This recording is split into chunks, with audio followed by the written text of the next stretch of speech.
Show of hands. Come on, you think you know. I'm not suggesting I know. I just have a couple of definitions that kind of came to me as I thought about. How many people think there are white racists? That there are white racists out there? How many think there are black racists out there? Okay. Now, this is an interesting thing because this becomes important as we begin to define concepts. Now, I do that. I usually define concepts all the way. But one of the things that I do is I try to help people get a picture of what I mean by racism. So tell me how it is. I'm going to first category is white racism, then we'll deal with black racism. So white racism. Tell me the ways in which white racism adversely impacts the lives of black people. Just what are the ways that white racism can adversely impact the lives of black people as a group? What are some of those ways? I'm sorry? Power, but how is that defined specifically? Education, okay. I'm sorry? Economically, employment. What else? Housing, what else? Policing. Why are we here today? Healthcare, okay. Now, we could actually kind of grow that list. Now we're going to move over to black racism. Tell me the ways in which black racism adversely impacts the lives of white people as an entire group. Thank you. The reason why you become silent, there's one that always comes up, and that's fear.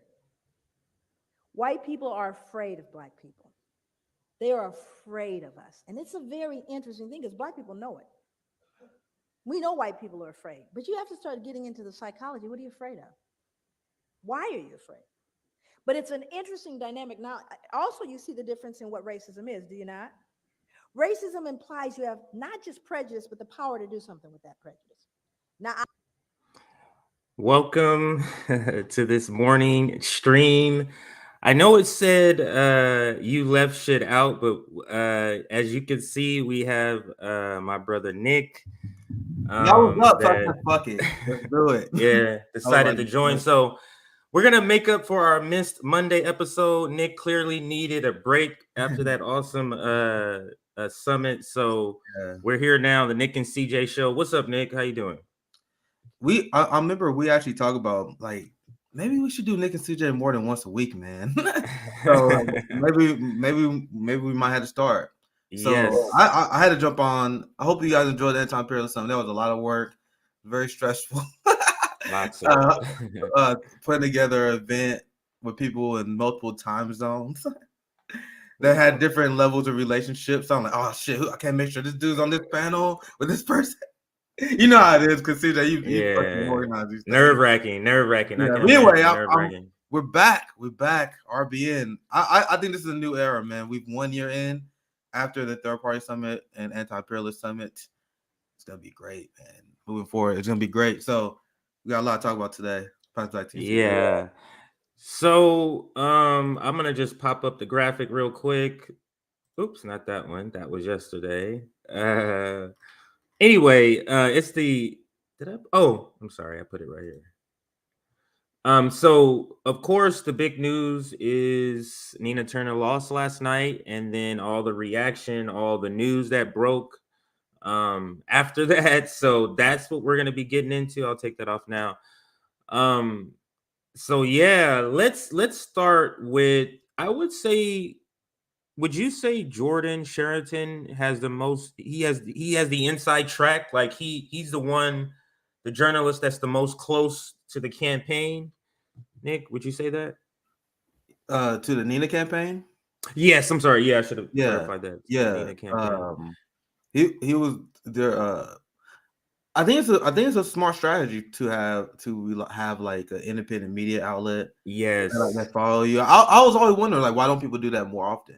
So Jordan was her guy, and I mean, I watched a little bit of his live stream yesterday because he was at the event, and then he got the scoop. He got the scoop when Nina was giving her thoughts after the election. That's what the tweet. I literally just saw you pull it up.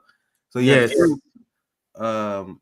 So it's a great strategy on his behalf to tie himself to a campaign. So now we have this. There's so much to break down here. Jordan says, and I actually saw this live. Because I was like, I just Wow. saw the news. I was like, I want to see what's gonna happen. I was tuned in right when this happened. I'm like, wow. I was taking a break on Twitter though, so I didn't tweet. I was like, bro, I don't even want to hurt y'all feelings, man. I was trying to warn y'all, but it's like I don't take pleasure in the neoliberal Democrat winning any election. I'm talking about Chantel Brown, right? So it's like, man, I try to tell y'all. So I gotta tell y'all again. Unfortunately, every single person who donated to Neil Turner wasted their money again. They wasted their money again. But CJ, what's your take on this? Because there's a lot of breakdown from here. I don't even know where to start. Squad members are threatening not to support her. Threatening with what? Do you guys want to know? Do you guys know? do you guys know what? Do they threaten to kill them? Do they threaten violence? No. At best, committee assignments. Yep. At best, they threaten committee assignments and money. So the squad sold out. Like, I don't want to hear shit. I don't want to hear anyone blame us. Like, I remember last time Nina lost. That's when everyone got mad at me because I went on Jimmy Dore's show and I told them the real reason why she lost. Despite they were trying to blame the People's Party. They were trying to blame everyone and their mom. I went on there like, no, she just did inspire people, and they don't now talk to black people. Because last time I checked, there about to be a lot of excuses. I haven't heard one progressive actually tell excuses the real reason why they lost. 52% of your district is black. You run your election like you run your campaign like you're Bernie Sanders with less. Right. You run it like Bernie Sanders with less of a spine. 52% of your district is black. What the fuck? And the same mistake was made again. No enthusiasm. No enthusiasm. Yeah. You wasn't able to get people on the ground that can talk to black people. Because I was in South Carolina. I know how to talk to black people. And I got old tweets you guys can find when I was doing my on the ground reporting. I was like, y'all talking to this black person. I got this guy to agree with our agenda. I don't see anyone on the ground. You guys doing that with other black people. You guys, I saw your ad. They playing happy ads and shit. You're like, Americans are struggling. Americans don't have health care. And then they show an ad of someone smiling with a doctor. I'm like, bro, that contradicts your fucking message. You're like, no one has health care. So I'm gonna run an ad that show everyone smiling at the doctor's office. I'm gonna show everyone holding hands while talking about how our constitutional republic is falling apart.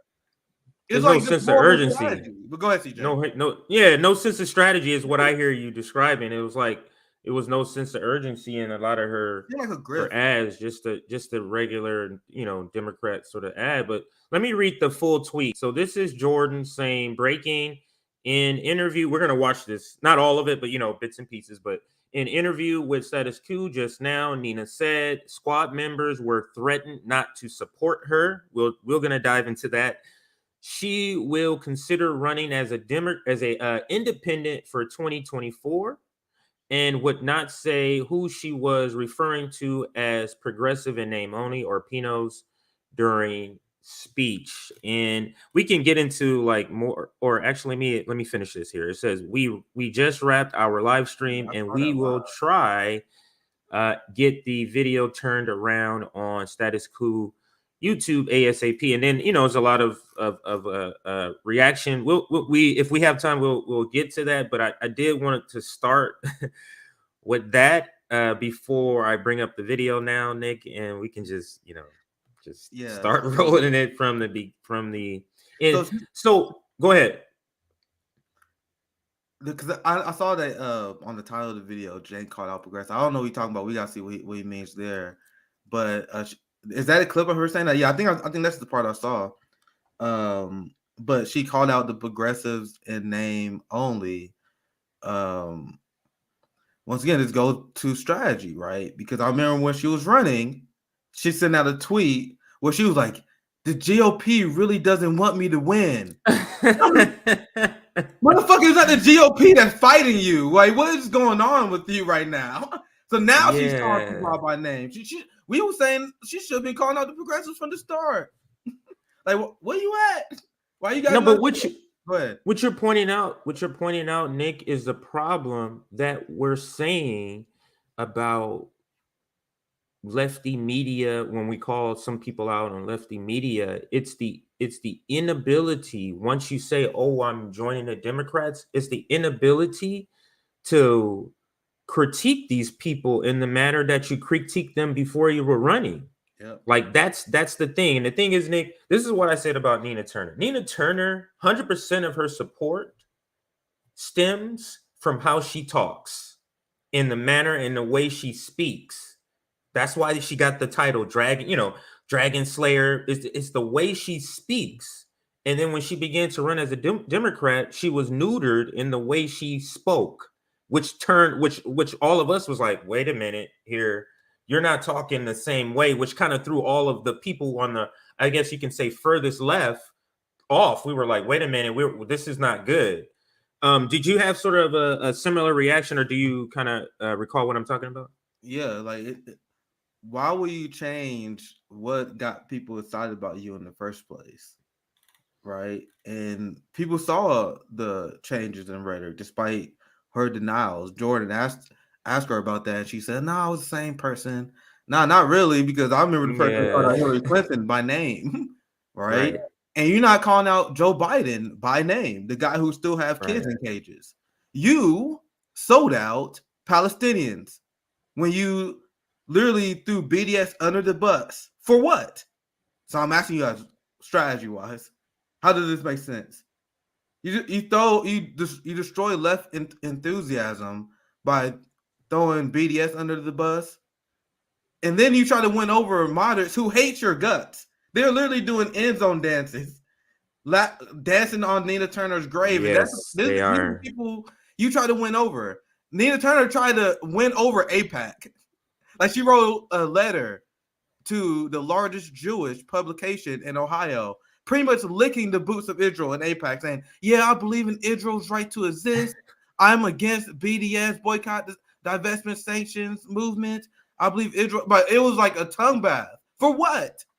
For what? The same people, AIPAC released an ad a few days before the election where they said, destroying her. Nina Turner is trash. She's anti-Semitic. She's against BDS. Straight up lied. So I'm asking you guys, what is your guys' strategy? I am very curious, because it seems like these people are just running to make money because there's no coherent strategy whatsoever, and they refuse to listen to us.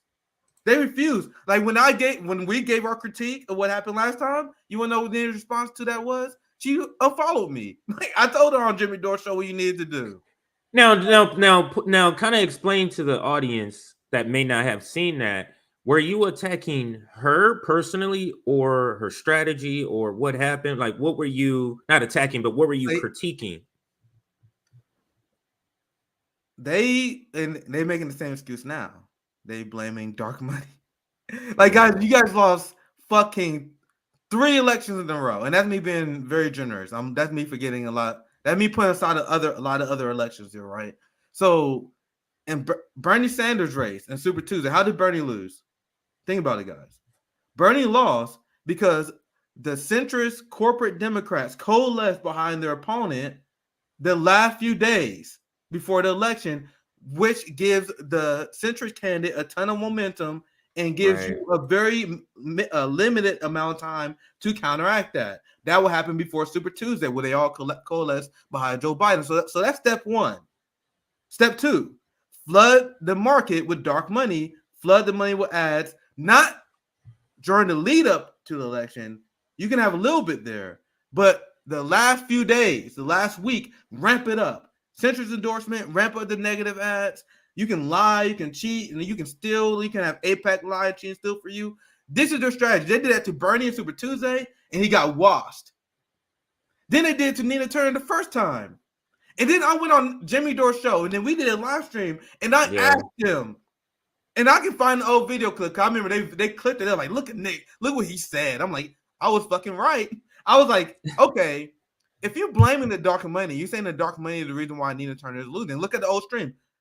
My question is, what is your strategy to address this new strategy that they developed to defeat progressive candidates? And whenever I ask that question, crickets. So I'm like, okay, why would you run as a Democrat again if you don't have a strategy to defeat their strategy to defeat progressives? 2016, guys, And this is my analysis, and maybe you guys disagree or maybe not. I think Bernie Sanders, he got the amount of traction that he did because liberals started to believe in their own bullshit. Remember, what did liberals say? Liberals literally believed, oh, if you run on socialist ideas, if you run on economic ideas, there's no way you could win. So when Bernie challenged Hillary, this is just my analysis. I literally think they believe he stood no chance. So they didn't even really try. Like, they didn't have no techniques to defeat an insurgent progressive. So then Bernie was off to the races. And they figure out at the last thing, oh, fuck, we got cheat to beat this motherfucker. But after 2016, they clearly adjusted. Especially after 2018 when the squad won their elections. They was like, yep, getting ready. We're done. We're not playing around with this shit no more. And they changed their strategy. And I've seen it. That's when they pulled out the Super Tuesday Bernie strategy. And despite that, no adjustments was made. That's what's crazy. So I'm like, okay. That's what's crazy to me. And sorry, I'll pass it right to you, CJ. But go ahead. I give you benefit of the doubt after the Bernie election because you caught off guard. Then they did again to Nina. And that's when I asked the question, guys. Look at my Jimmy Dore appearance. Look at our stream when I broke it down. My question and my tweet that pissed a lot of those people off was, what is your strategy to beat their new strategy? Because they did the same thing to Bernie to Nina. They was like, fucking Nick being negative Nancy. They's gonna be better this time. Remember, that was Jordan said. They's gonna be better this time. It was a election. And then this time Nick is being Debbie Downer. You being Debbie Downer, Nick. What are you doing? Legitimate concerns. I'm like, okay, what we are saying is you shouldn't fucking run as a Democrat. But remember that thing I do, CJ? I'm like, I can do it both ways. I give you guys good advice even when I shit on you guys. Because I'm like, all right, if you're going to run as a Democrat, explain to me your strategy mechanism of stopping this dark money you keep blaming. Oh, we just keep putting out bullshit campaign ads that have people smiling. We keep tweeting. We send out some nice tweets. We won't show up to none of your rallies. We won't support the grassroots, and somehow we will magically win. Do you guys... when I see this stupid shit and when I see them do the same fucking thing again, I cannot come with any other conclusion that this is a fucking grift. They call us grifters when we make no fucking money. Nina had people that make 6 figures on her fucking campaign. How much money did Nina Turner makes in this campaign? You know they pay themselves, right? Out of donations. Do you guys know how that works? No, I didn't know that. No. That's how it fucking works. How you think when you campaigning, you're eating, you're living, you're feeding yourself. You're building clout off the money of your supporters, and they are doing this shit with no coherent strategy because they don't give a fuck. Nina Turner and them dancing. I'll be pissed. If I lose, I'm pissed. That means look at all the resources that we waste. People ask Nick, why don't you run? I don't want to take y'all resources. I don't think I can win. Emmanuel Cleaver in the Black Congressional Caucus in Kansas City will crush me. That's just my calculation. So I don't want to waste the resources. Nina and them, when they lose, they're like, all the money out this shit, nigga. They're not even concerned, bro. Look, no, I'm dead serious. I can show you the video. Sorry, I can show you the video when you I'm gonna third party 2024. Nigga, we about to make a lot of money next year too, in 2 years too, bro. It's all good, homie. It's all good. Y'all think y'all don't peep the game?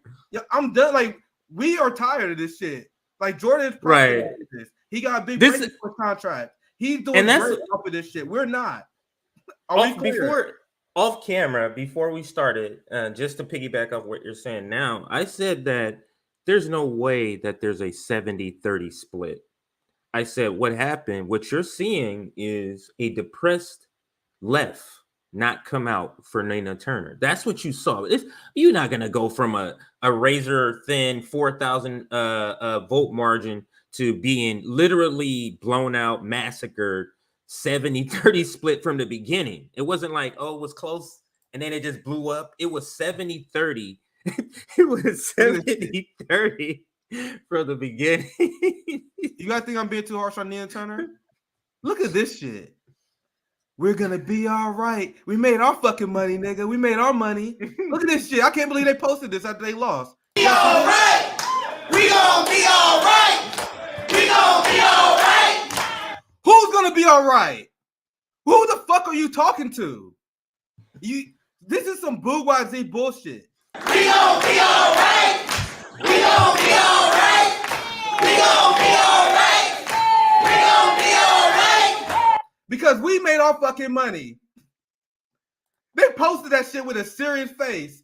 We are struggling. We have no health care. There's a homelessness crisis. Biden is ramping up police budgets.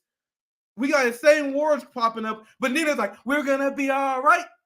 We're going to be all right. This is trash, bro. Do you understand why RBN don't endorse this shit? We're going to be all right. We're going to be all right. And CJ so good. We're going to be all right. She posted that, not me. Not me. Oh God.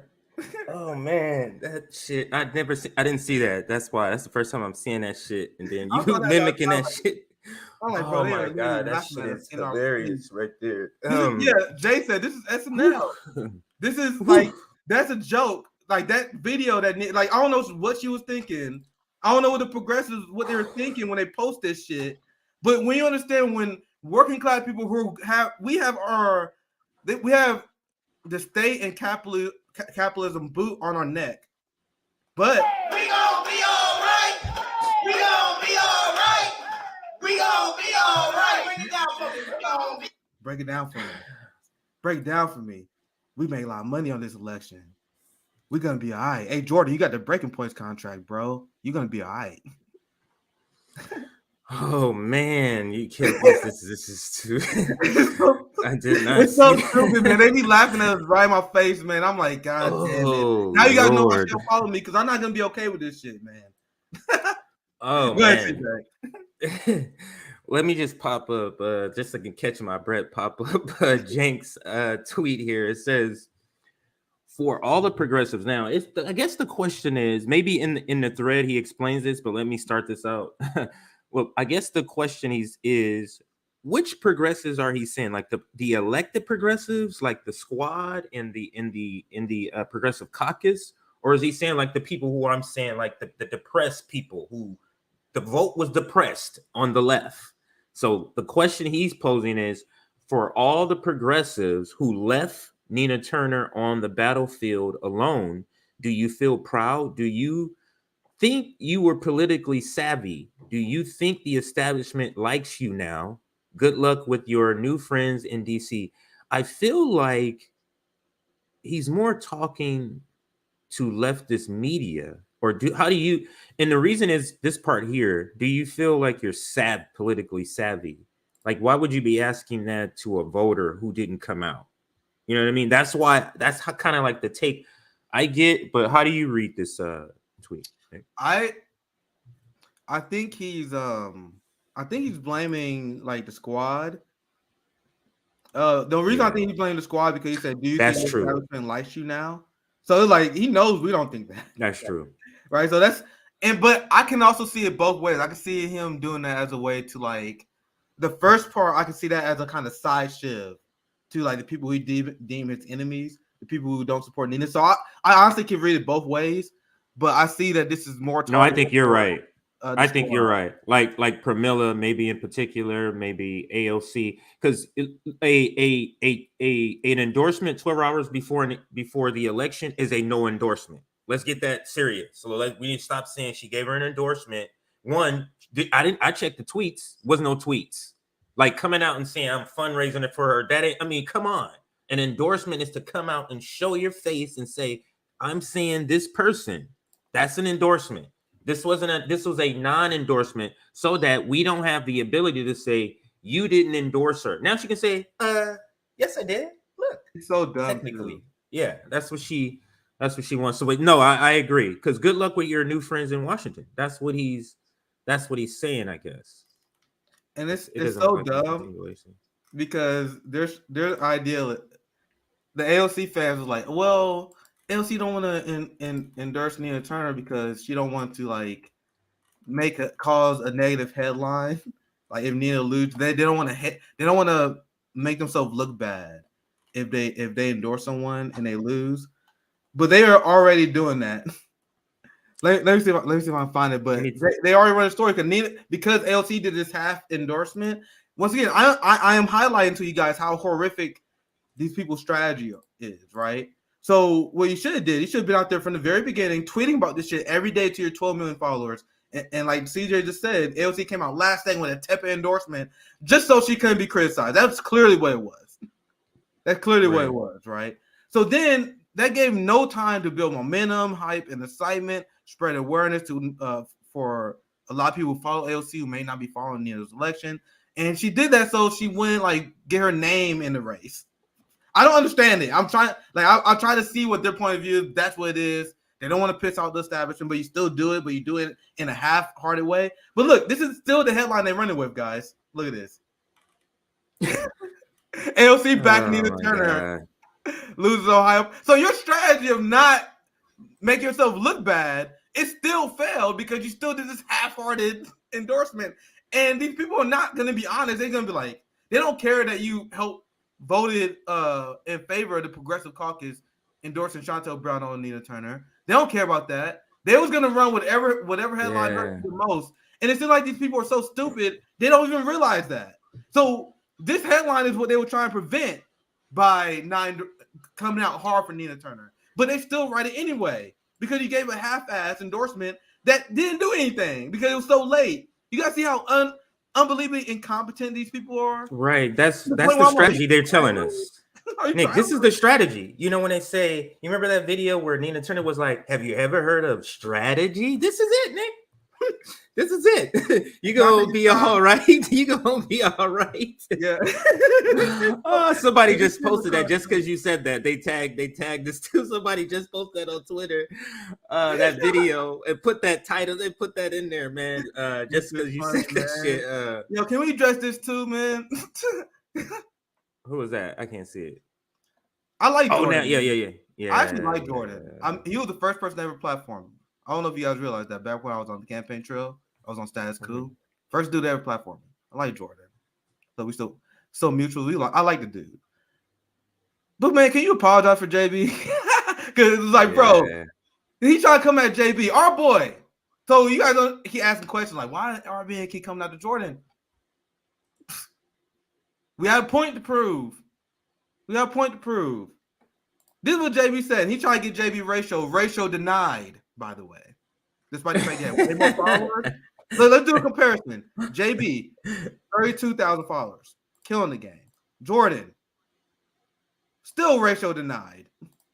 Still, our boy JB fucking killing the game. Well, it is 2 weeks ago. While Jordan is selling hopium, he's selling hopium to people. JB like, bro, Nina Turner's gonna lose. Base as fuck. Can you read that so I can? Nina Turner's gonna lose. This is what JB said. Not because I want her to, but because that's the reality is she is running in a party where they don't want any true centrists to gain power. Don't even want any true centrists to gain power. Then many of you will blame the left for her loss. You need to look inward instead, which is what we try and do. We try to get ahead of them. That's why they hate the fact that we're on the platform, because I came out on the Jimmy Dore show and I went scorched earth on the Nina campaign and the progressives because I immediately saw them start blaming or they start punching down immediately. I was like, nah, bro, y'all not about to set this fucking narrative while I got a platform, bro. So while we got a platform, we're not gonna let you guys shift and change this fucking narrative. That's what JB said. And then Jordan was like, I'm gonna educate this motherfucker. Nina Turner lost by a little over 4K votes in the special election and dead in the summer. Yeah. For reference, Cory Bush. You see this hopium he was telling people? The Cory Bush reference in particular, Nick.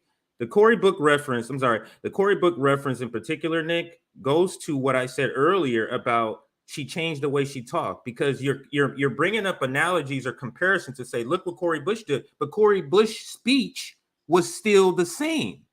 Nina Turner's speech changed when she decided to run as a Democrat. When the last time you hear her say voting for Joe Biden was like eating a bowl of shit? That's the language that fell to the wayside when she began to run as a Democrat. But Cory Bush had the same sort of activist roots, and she didn't change up her language because she wasn't a politician to even know to change up her language. You know what I'm saying? She just spoke the same way, and that's why her election and her primary was different. Go ahead.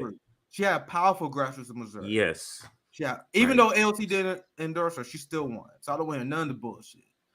I told you guys, Nina's campaign, your guy campaign, led by the bourgeoisie leftists, y'all don't know how to talk to black people. Cory Bush's campaign did. It's just that simple. And now look at this. Jordan had the audacity to say, we say what we say for clicks, even though we're consistently right. We'll go back and find one time we've been wrong. From Joe Biden, I've been right ever since I got a platform on when it comes to these predictions. Not because I want to be right. When I said shit was going to get worse when Joe Biden won, everyone thought it was being dramatic. Shit got worse. And like, damn, how the fuck you know that? Nick, you know not our bragging, views. Not bragging, but you should know this shit if you know basic fucking theory. It's just that simple. Nick, our views don't match our subscribers. And people who are in the business who do this, they know that when they see us. So when you hear this critique of for clicks, don't mistake what we do or how we title things or say things as it for clicks. Don't confuse that because our views don't match. Like based on our views, we should have like 30,000, 35,000 subscribers. Because if you go look, you should go look at. If you go look at their channel, some of these bigger leftists, we get the same views as Tim Black. And and they have 100,000 followers. So it's like don't mistake people wanting to hear a point of view that they haven't been hearing for somehow we're doing clicks. They haven't heard this point of view, this black leftist, black Marxist Leninist point of view. So that's what they want to hear. They want to hear something different. They want to hear somebody say, no, the Democratic Party is not the way to go. So we're speaking to the people and what the people want, the sentiment of the people. That's not for clicks. That's simply people want to hear what they're feeling. And I think, Nick, RBN is maybe the platform that's speaking to that most closely. So the last thing I was saying, we can move on from Jordan because, like I said, we're friends. That's always wasn't even commenting that much on this till he had to obviously like drop the Jones Strike diss track, right? Well, since you mentioned this now, can you at least apologize to JB for calling out JB despite the fact that he was right? Can you admit that you was wrong on this tweet when JB was right and you try to call him out? And also, Jordan is saying, I don't know if he was talking about us, he can't be, because I think you're mistaken, Jordan. Because Jordan was like, these same people, they bashed Nina Turner. He bashed the Bernie movement when you guys made your platform and you guys was made by the Bernie Sanders movement. I admit I was made by Bernie Sanders. Sir, Jordan, sir, I have to address this. It's an undisputable fact that RBN is post Bernie Sanders. Yeah. I had 15,000 followers on Twitter canvassing for Bernie Sanders. After Super Tuesday, when Bernie lost, I came out against progressives because I realized there was fucking scam artists. I gained 50,000 followers in 1 year after Super Tuesday, after the Bernie movement was dead. RBN is post Bernie.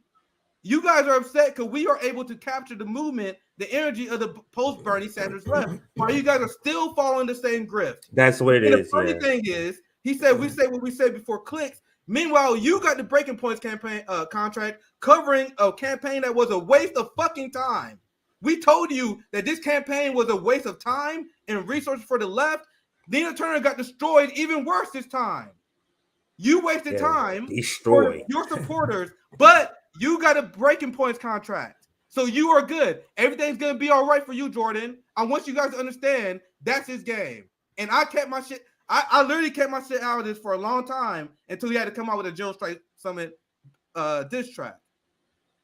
Like, so, bro, you were made by the Bernie campaign. We wasn't. We are post Bernie Sanders. And that is literally a fucking fact.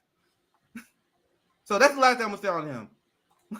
Yeah, I'm not that in tune with all of what's happening, because I heard about the diss track too, but I haven't actually listened to see what he actually said, because I simply don't care. Nick, we're the new kids on the block, and the block has a bunch of people who have been cosplaying and we're the real deal. So it's a problem. You get what I'm saying? It's a problem. It's like, what the fuck? Don't they know how this goes? I say it again, and this is the message they hated before. If you donate to Nina Turner, it's an objective fact that you wasted your money. Imagine that money being spent on mutual aid, feeding people, housing people. This message does not serve us well.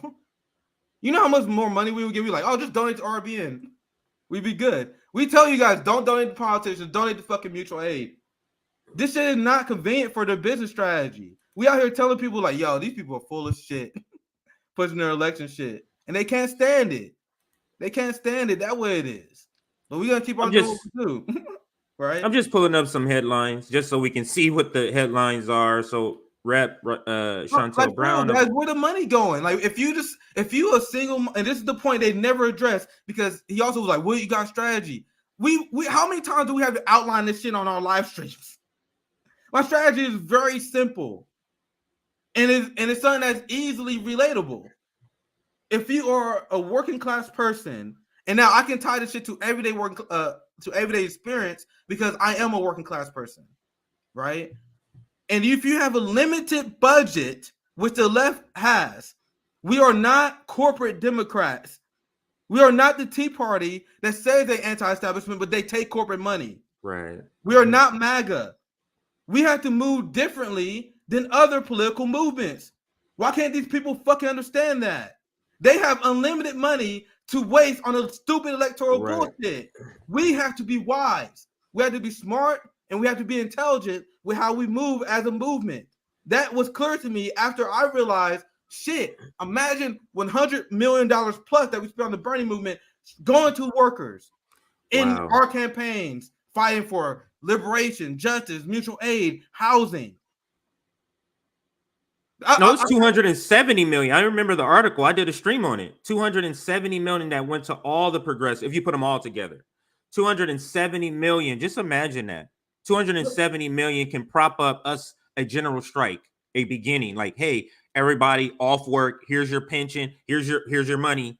Here's how you're gonna get paid. And we strike and we do what we do. We would have literally professional fucking activists, and I mean that because their material needs to be taken care of. With $100 million, Bernie I can pull the article. I think he raised like 42 million, or is it 32 million? Either way, he broke the record for a quarter raise. One of the quarters was 40-something million.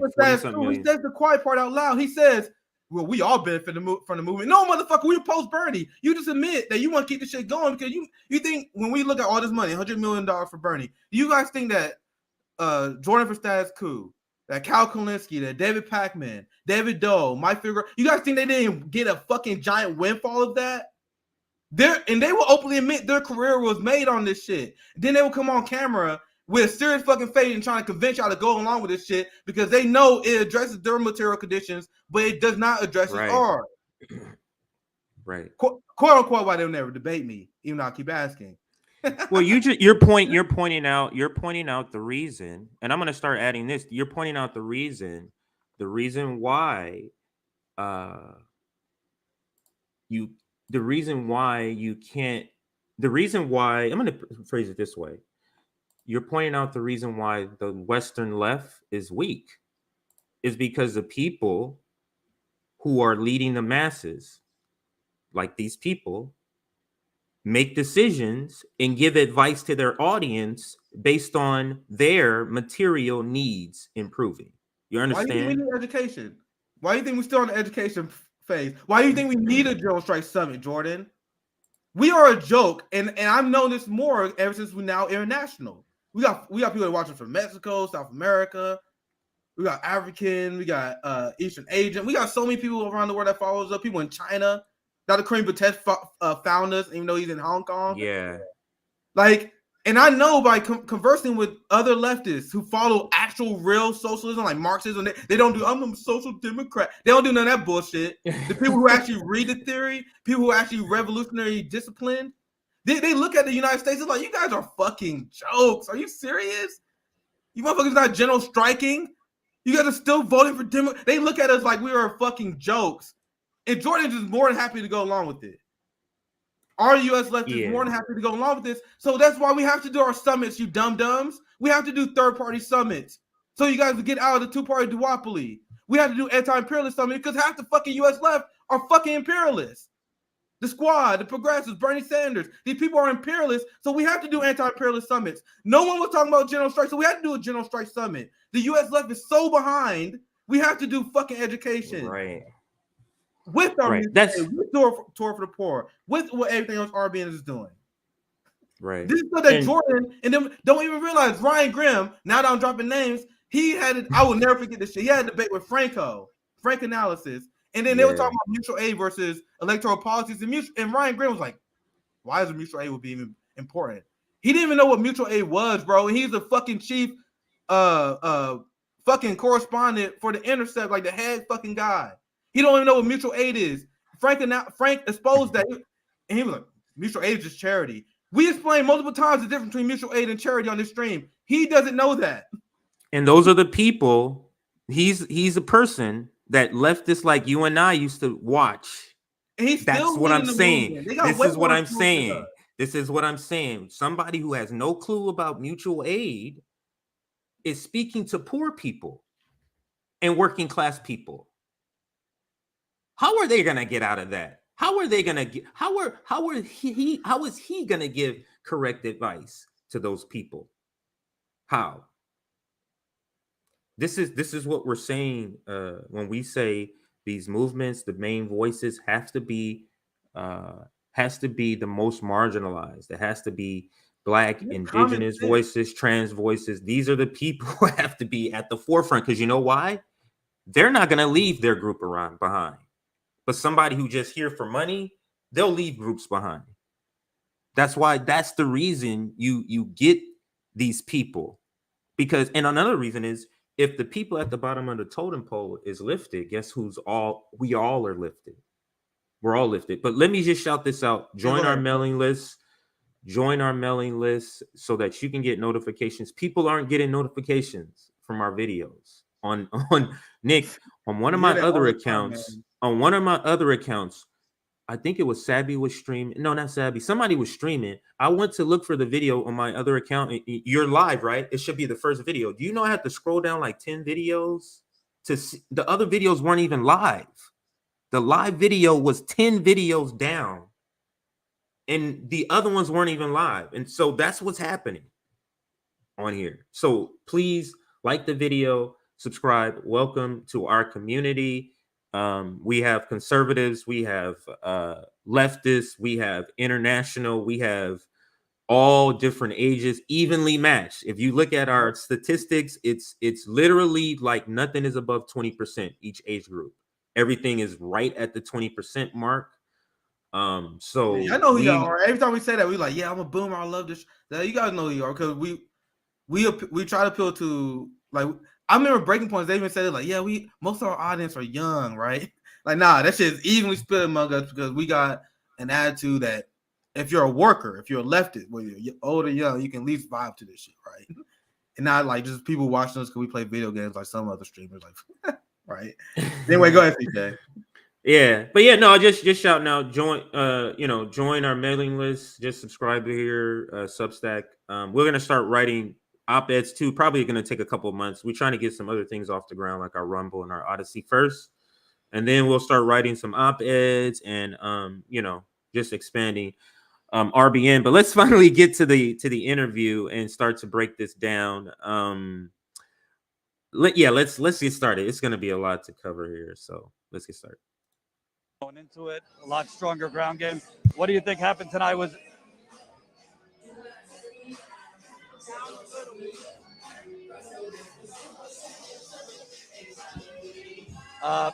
do you think happened tonight? Was it all money, or were there other factors here?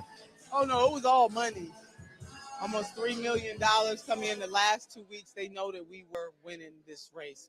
We had an incredibly strong ground game. We did field first. We've been knocking doors since February. Commercials, they outpaced us 50-1 because I did not have the same level of resources that I had last time. We had a team that was different in many ways, and we went hard into the field but we couldn't combat the onslaught of negative ads 50-1. So what we believe happened is that we had our I know I shut my camera off, but I saw you flinch a couple of times. Anything we at least we got through more than 5 seconds because we just forced ourselves by not stopping it. But what did you want to say? Why did you kind of flinch there? Yes, it was like, yeah, just playing the money again. They gonna keep doing this, man. They found their grift. We gonna run every 2 years. Their audience really believes in that. If you go and watch like people like the Humanist Report, the Ration, this is something I was just saying this in a stream yesterday. It's like this is something that's big for them. It's because this is how they separate themselves in their head from the other Democrats. It's the dark money, the dark money, the dark money. That's literally their thing that they're hanging on. So and that's the reason why it's going to keep coming up. Yeah. So Nina, I have a question. Do you think you was going to run this time and the dark money wasn't going to come? Are we really that? They call us naive, CJ. They call us naive. But Nina Turner was like, you know what? I'm going to challenge Chantel Brown again. And I'm sure AIPAC. And I'm sure they won't send dark money again. Bro, you literally made the same mistake, the same fucking excuse. What was it, 6 months ago? 7 months ago? When was that election? Was it November? What was it? Yeah, it was like November. Like 6 months. Yeah, 6 months ago. Yeah, that's about 6 months. 6 months ago, they were like, we lost because of the big money. And then 6 months later, we lost because of the big money. So you're not gonna make any adjustments. So I'm gonna tell you guys what's gonna happen. They're gonna run again in 2 years. They're gonna be nice to the Democrats again. They're gonna shoot us. They're like, well, remember what they told you, CJ? But it was like, well, what's the point of me running third party while I know I'm gonna lose? But you're already losing. You're already gonna have the money come after you. So what's your strategy? I would love to hear it. So you're gonna run again in 2 years. Well, you're gonna run for president in 2 years. You're gonna have other progressives that follow your lead. And I'm asking you guys this: who's a bigger name than Nina Turner in electoral politics? So they're gonna win while Nina Turner can't beat the strategy. So they're gonna just keep running, losing, maybe winning a Hail Mary every once in a while, just siphoning all our money from revolutionary causes and mutual aid and community causes. No real strategy to address it though. Yeah, it's so absurd, man. They get away with it. She listen, for reformist leftists, so we're reformist leftists, they have other names. They also go by boutique left. They also go by the fake left. They understand the reason we have this sort of infighting, if you want to call it that, this tug of war between us, because they know they need us for these candidates to win. They know that. So this is where sort of the animosity towards us and people like us who make these critiques is because they know they need us and they can't convince us. They know that. And then the other thing is they really do believe that they're smarter. It's really just Nick. It's just that they don't want to do the work. That's really what this is. That's really another thing that separates reformist leftists from revolutionary leftists, is that we're saying, yes, we know this is going to be a lot of work, like a lot of work. And we're saying, let's get going. And they're saying that's going to be a lot of work, but let's try this other thing a few more times as people literally die, Nick. They're going to be all right. They're going to be all I literally could not believe she did. So that's why they can be wrong. Once again, I got that tweet saved, man. Jordan, I got to hear it, man. I got to hear you come out to JB Font and admit that he was right, because we was warning you guys it was going to happen. You guys thought the dark money was going to go away. You thought Joe Biden wasn't going to endorse. You guys thought the centrist Democrats was going to stay out of it. They all did the same fucking thing they did last time. They all came out and Joe Biden, the president, endorsed Chantel Brown. And then Nina Turner in their campaign was like, oh no, who saw this coming? We caught off guard again. So JB was right, Jordan. JB was right, Jordan. Can you say he hit it? He hit it right on the nail. Like, you don't have to apologize. I just want you to say it. JB Font was right. Just say it. He was. You was wrong. I just wanted the record to be clear. Jamie Let's, Foxx was right. Jordan was wrong. I'm gonna keep saying it. let's all right, let's get back to the interview. See her. Oh no, it was all money. So she's saying it was all money because that's where I wanted to stop it. That's literally 2 seconds into the video, into the interview. It was all money. So clearly we've made that point already that this is not all money. It's not. And the only thing that can beat money, Nick, is people power, is enthusiasm. That's the only thing that can beat money. That's how leftists always beat money. Leftists will always have less money than the opposite side. That's a almost like a permanent state. Almost. Bernie Sanders, if you want to put him in that category of leftist, Bernie Sanders, I guess you can say, sort of broke that mold, or could have broke that mold if he. I think the strategy is just to be nice to the establishment and then hope the dark money doesn't come. Like, please, please don't do the strategy you know will beat us. Just let us win. It seems like that's the strategy, right? Right. That's why. But go ahead. No, I was just gonna say, if literally, I'm gonna say this, keep saying this. If Nina Turner kept speaking the way she spoke, Nina Turner would have won the first time. If she kept speaking the way she spoke, where it didn't give a red flag to people like you and I. No, I don't know anybody who canvassed for Nina Turner. I don't know anybody who made calls for Nina Turner. But the first time I do, go ahead. Not only that, CJ, and the reason why I made my analysis on Jimmy Dore that made a lot of people pissed off, I told them the reason why Nina Turner lost because she didn't have on the ground grassroots enthusiasm. Guys, I traveled multiple states and canvassed for Bernie Sanders. I know grassroots activists and organizers. I met a ton of them. I know a ton of them that told me, and I'm a citizen journalist, they told me on the record, I would have canvassed for Nina Turner a few years ago. Now there's no way. There are people that told me a few years ago I would have donated to Nina Turner, but now no way. So what do you think that grassroots enthusiasm would have done for her? I don't know. Like, and now multiply that by all the people who were disappointed. Now, once again, I just know a ton of people who told me that in my circle. That's why I reported as a citizen journalist. Like, yo, I was telling people, like, yo, this is what I'm hearing. This is what I'm hearing. People who would have been there if the squad didn't vote on forced to vote. And Nina Turner then said she was going to disappoint people. Maybe people that would have been there. Right? So anyway, I'll pass back to you. That's the point. Yeah. Let me just see. I can't believe what I'm seeing. Let me refresh this. This is completely off topic. So we have 473 viewers watching, Nick, and we only have 298 likes. That doesn't match. People, hook us up. You know how the algorithm treats us. We should be able to instantly get another 100 likes just based off of the people that are watching. So please like the stream. Yeah, please like the stream. Please subscribe. All right, so now let's try to get through more of the interview. Let's listen. Almost $3 million coming in the last 2 weeks. They know that we were winning this race. We had an incredibly strong ground game. We did field first. We've been knocking doors since February. Commercials, they outpaced us 50-1 because I did not have the same level of resources that I had last time. We had a team that was different in many ways, and we went hard into the field, but we couldn't combat the onslaught of negative ads 50-1. So what we believe happened is that we had our voters out there, but some of them may have been turned off a little bit by the negative ad. I mean, they pummeled me with negative ads just like they did last time. I am convinced that they would not have come in here. President Biden wouldn't have endorsed. The neoliberal would not have come in here.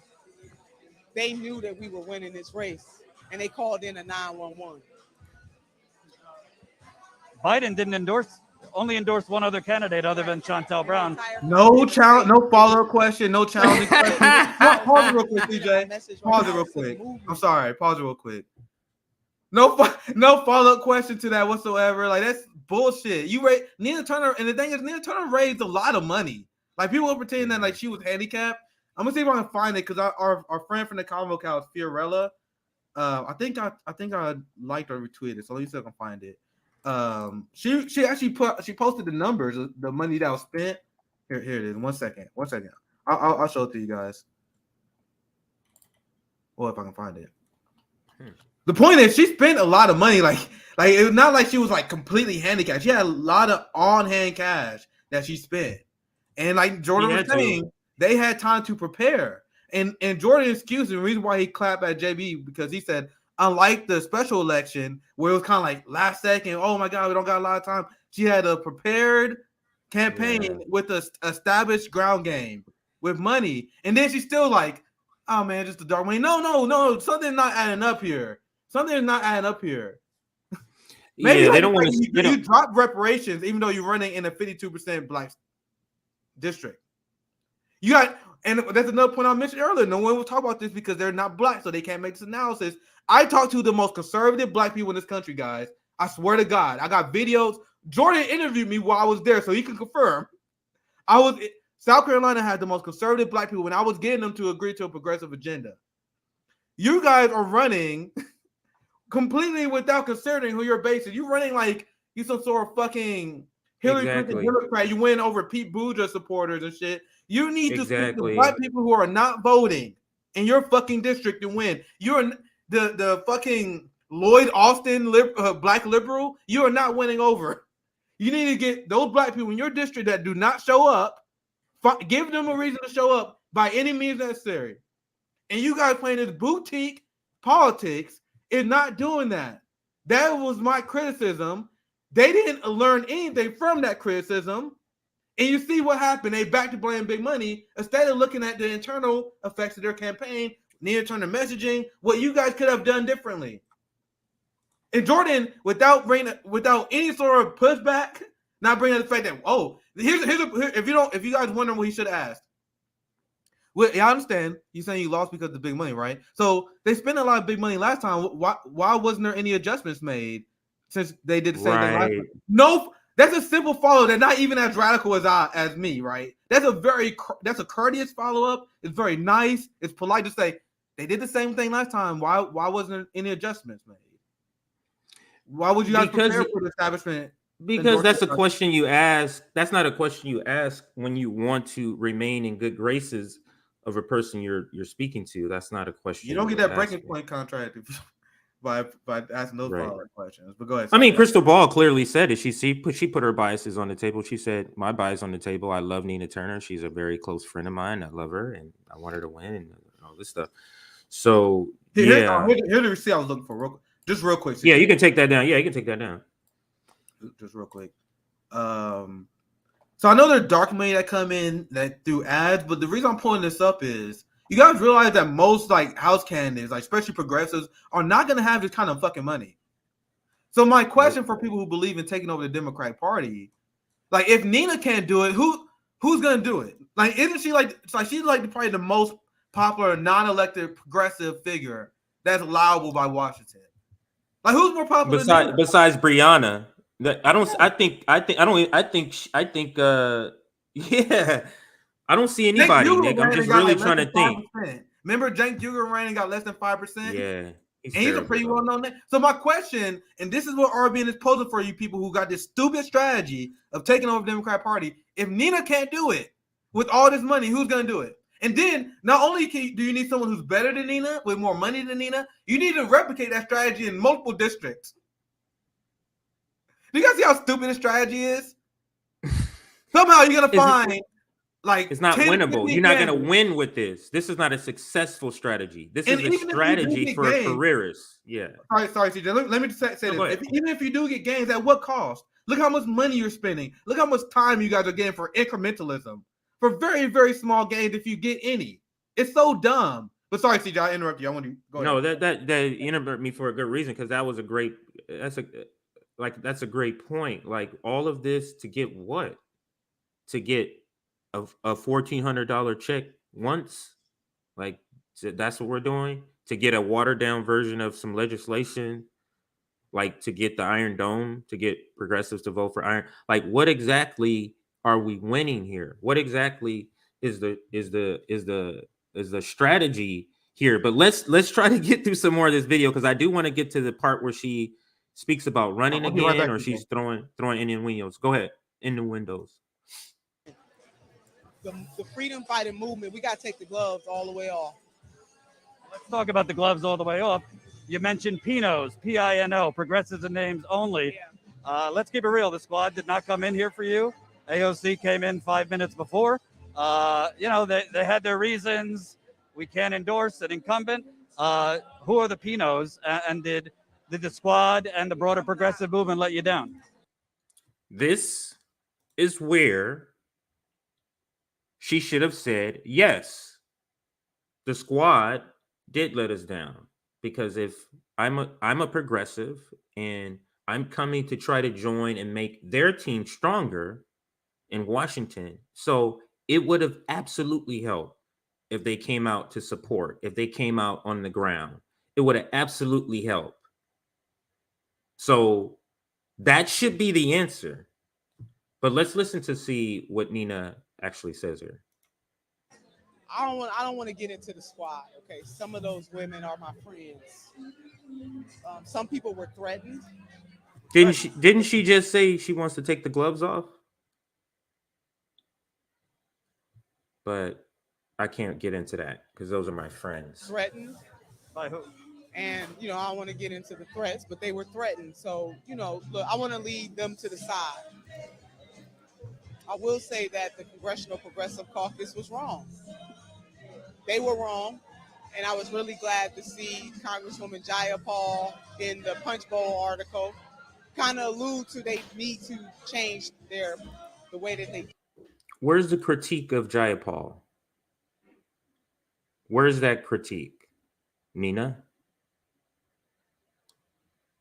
It's still a refusal, a hesitancy to press the gas on these Democrats, these Democratic establishment figures. You can call out an inanimate object like the Progressive Caucus, but you can't specifically call out specific people, names. Instead, you sort of give her a praise. I was glad to see that she did this. Can we start with the part you were not glad to see first? It's that inability to address it head on with the specific name. They do this. That came from the pressure of the movement itself. Otherwise, it wouldn't have been noticed. I mean, she did mention, the crypto billionaire coming in and that kind of thing, and maybe that's not the way we should endorse. The Progressive Caucus has got to show that they're different than the Blue Dog Caucus, because if they're not, give Camille Jayapal credit. then Y'all they heard might that as well right just go ahead earlier. and unite with them. So I don't want to put this. Yes, Nick, and that was just what I was pointing out. No, It's like it's I the literally heard it in the background. I was like, "Holy shit!"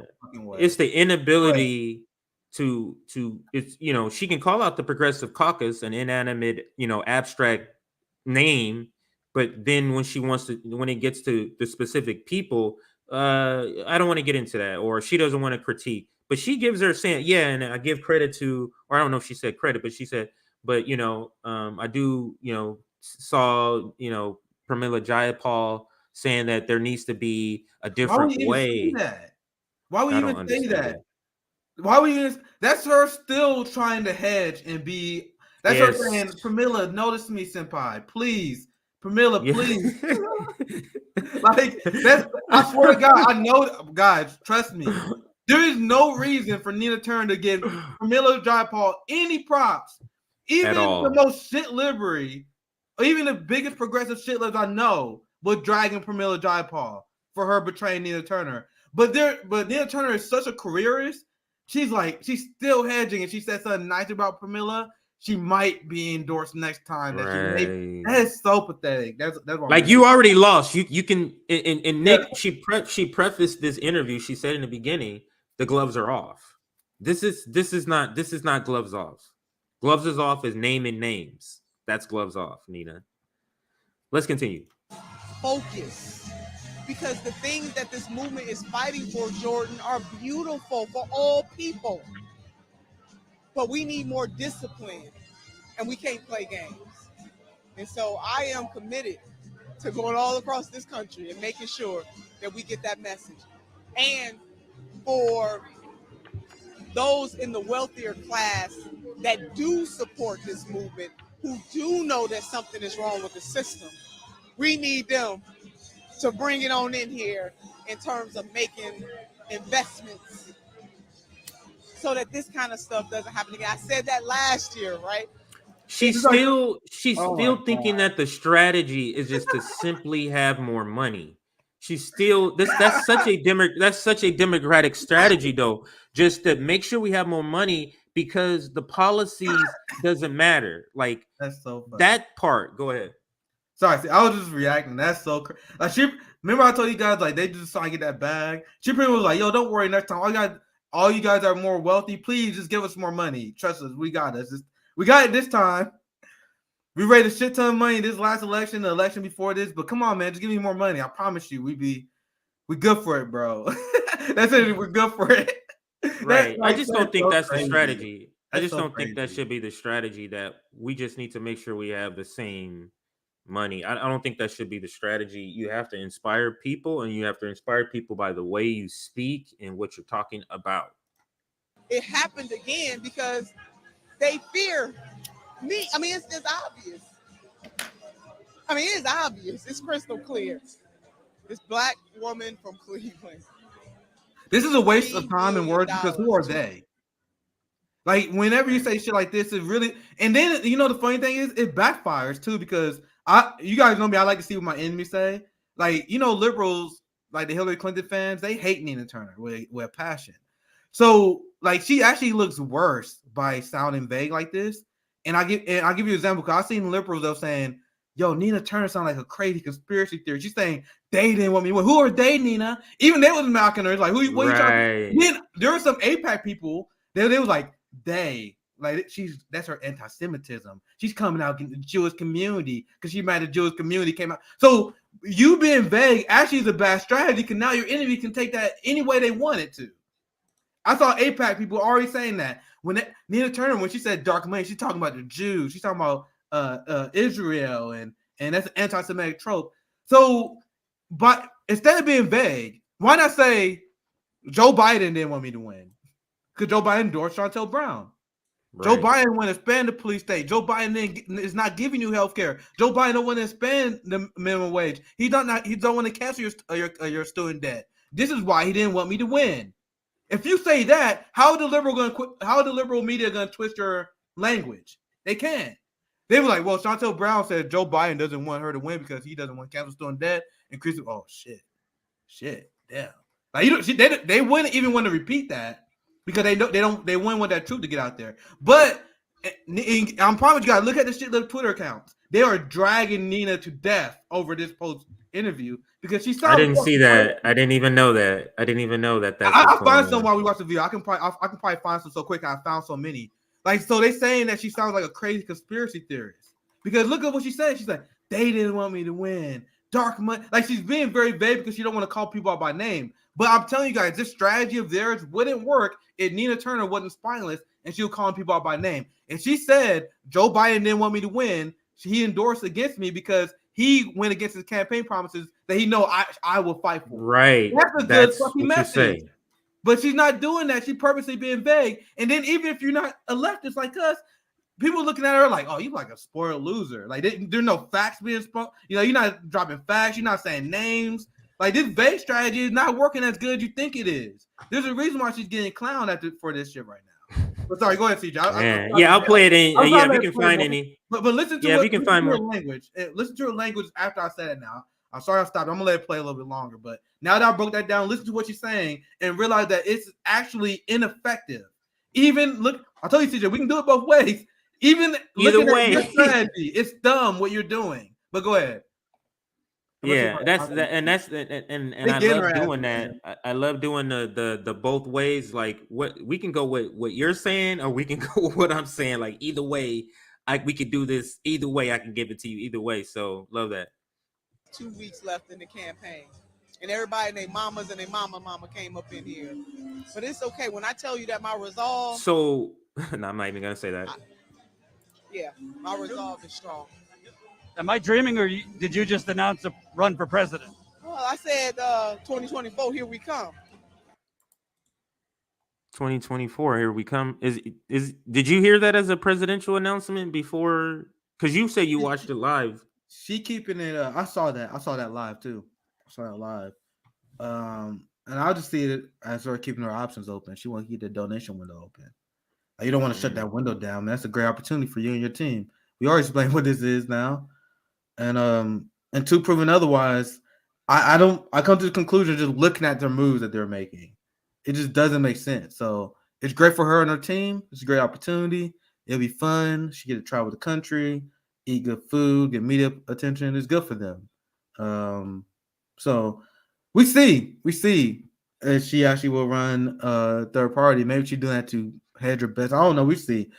You think Nina Turner would come on our channel? You think if No we fucking reached way. out and Rome already tried to reach out. she follows us. She follows us on RBN. She's not gonna So I talk to can me. I She can unfollowed DM me. her. She unfollowed me, so that's a decision on her behalf to click my profile, and she soft blocked me too. So it was like she blocked me and then unblocked me. So it was like that's not like something like, oh, I don't know this guy. I'm just no. She saw my work. She saw my attention. She saw my appearance on Jimmy Dore. She's like, nah, I'm good. So if she want to come on, I'll be nice. I'm not as ruthless as you gotta think I am. Yeah, I don't think. Yeah, I mean, I think in a setting of an interview setting, like we rant like this, but we're not gonna rant to her because we're gonna be asking her questions about the rants that we have when she's not here. Like yeah, you know, you say it was all money, but like the follow-up question that Jordan should have asked, that's a question you would probably we would probably pose to her. Like this is something that is literally is dark money. Isn't it dark money every election, Nick? Isn't that the whole thing? It's dark money every single election. That's a big part of our thesis, ma'am. Right. A big part of our thesis is why we should go third party. Is dark money is stopping any chance of us taking. Like, right. You guys are acknowledging one of the biggest part of the thesis that prove us correct. Our thesis, we should go third party because it's a waste of time challenging two party duopoly because of their dark money. And then they will say, oh, we can't win because of dark money. Okay, so isn't that a major concession to us? That's something they would have to explain to me if we had a conversation. Jordan not going to press on that. Right. Well, no. Sorry. To be fair, I saw the live stream. He did ask her to join third party. So I do want to be fair. He did ask. Yo, he does. Yeah, actually, let's play it and see if she gets to that. She did mention it. I think it's close to where she says it. Let's play it right here. So I'm gonna leave that for other people's imagination. But I said California got something to say about this. Iowa got something to say about this. Nevada got something to say. So obviously she's saying the president because there's no reason that Iowa would have something to say. There's no reason California would have something to say with somebody who lives in Ohio unless you're running a national campaign for president. And 2024 means she will be running against Joe Biden. Now that's what I would do. Like y'all gonna fuck me over like this? Okay, let's see what happens. Yeah, that's what I would do, and I would come in guns a blazing, like guns a blazing. I'm telling you, Nick. I would just love to see the first Democrat that runs. I'm talking about ham at the Democrats. Like Nancy Pelosi is corrupt, and I'm going in there to take that motherfucker out of there. Joe Biden is like talking like that, but you're running against the Democrats. You don't care. Yeah, the Republican guy is terrible, but I'm running against these suckers over here. I want to see that candidacy and what happens, the reaction to a candidate like that. Let's listen some more though, Nick, because got about 40 minutes for me to be here before I have to take my daughter. Say about this. Well, let me ask you, would you consider running as an independent rather than in the Democratic primary if you ran? Now, this is what the answer should be to this question, especially after two elections where you see dark money comes in at the last minute and all these, after all of what happened, squad don't endorse you, should be, would you run? Hell yeah, Jordan. Did you see what the fuck shit just happened just now? I'm running that. That's what the answer should be. Is hell yeah. Did you just see what the fuck just happened, Jordan? Were you around? Hell yes, I'm running as an independent next time, and I would have looked to the camera and I'm taking you out, Democrats. That's what the answer should be. But let's see what Nina Turner says. Run. I would consider that. Absolutely, I would. Oh, I'm going to give you my take on that pause. It happened again because She pauses. You can clearly see she is strategizes in a split second to understand that there's an audience that wants to see her run third party. So let me include them by being vague with my answer and giving innuendos, right? Listen and watch the pause right after before she answers the question. they fear. Oh, me. did I go it's back too far? obvious. I mean, it's obvious. It's crystal clear. This black woman from Cleveland, Yeah, I must have went too $3 far. million, 2 weeks left in the campaign. And everybody and their mamas and their mama came up in here. But it's okay. When I tell you that my resolve, my resolve is strong.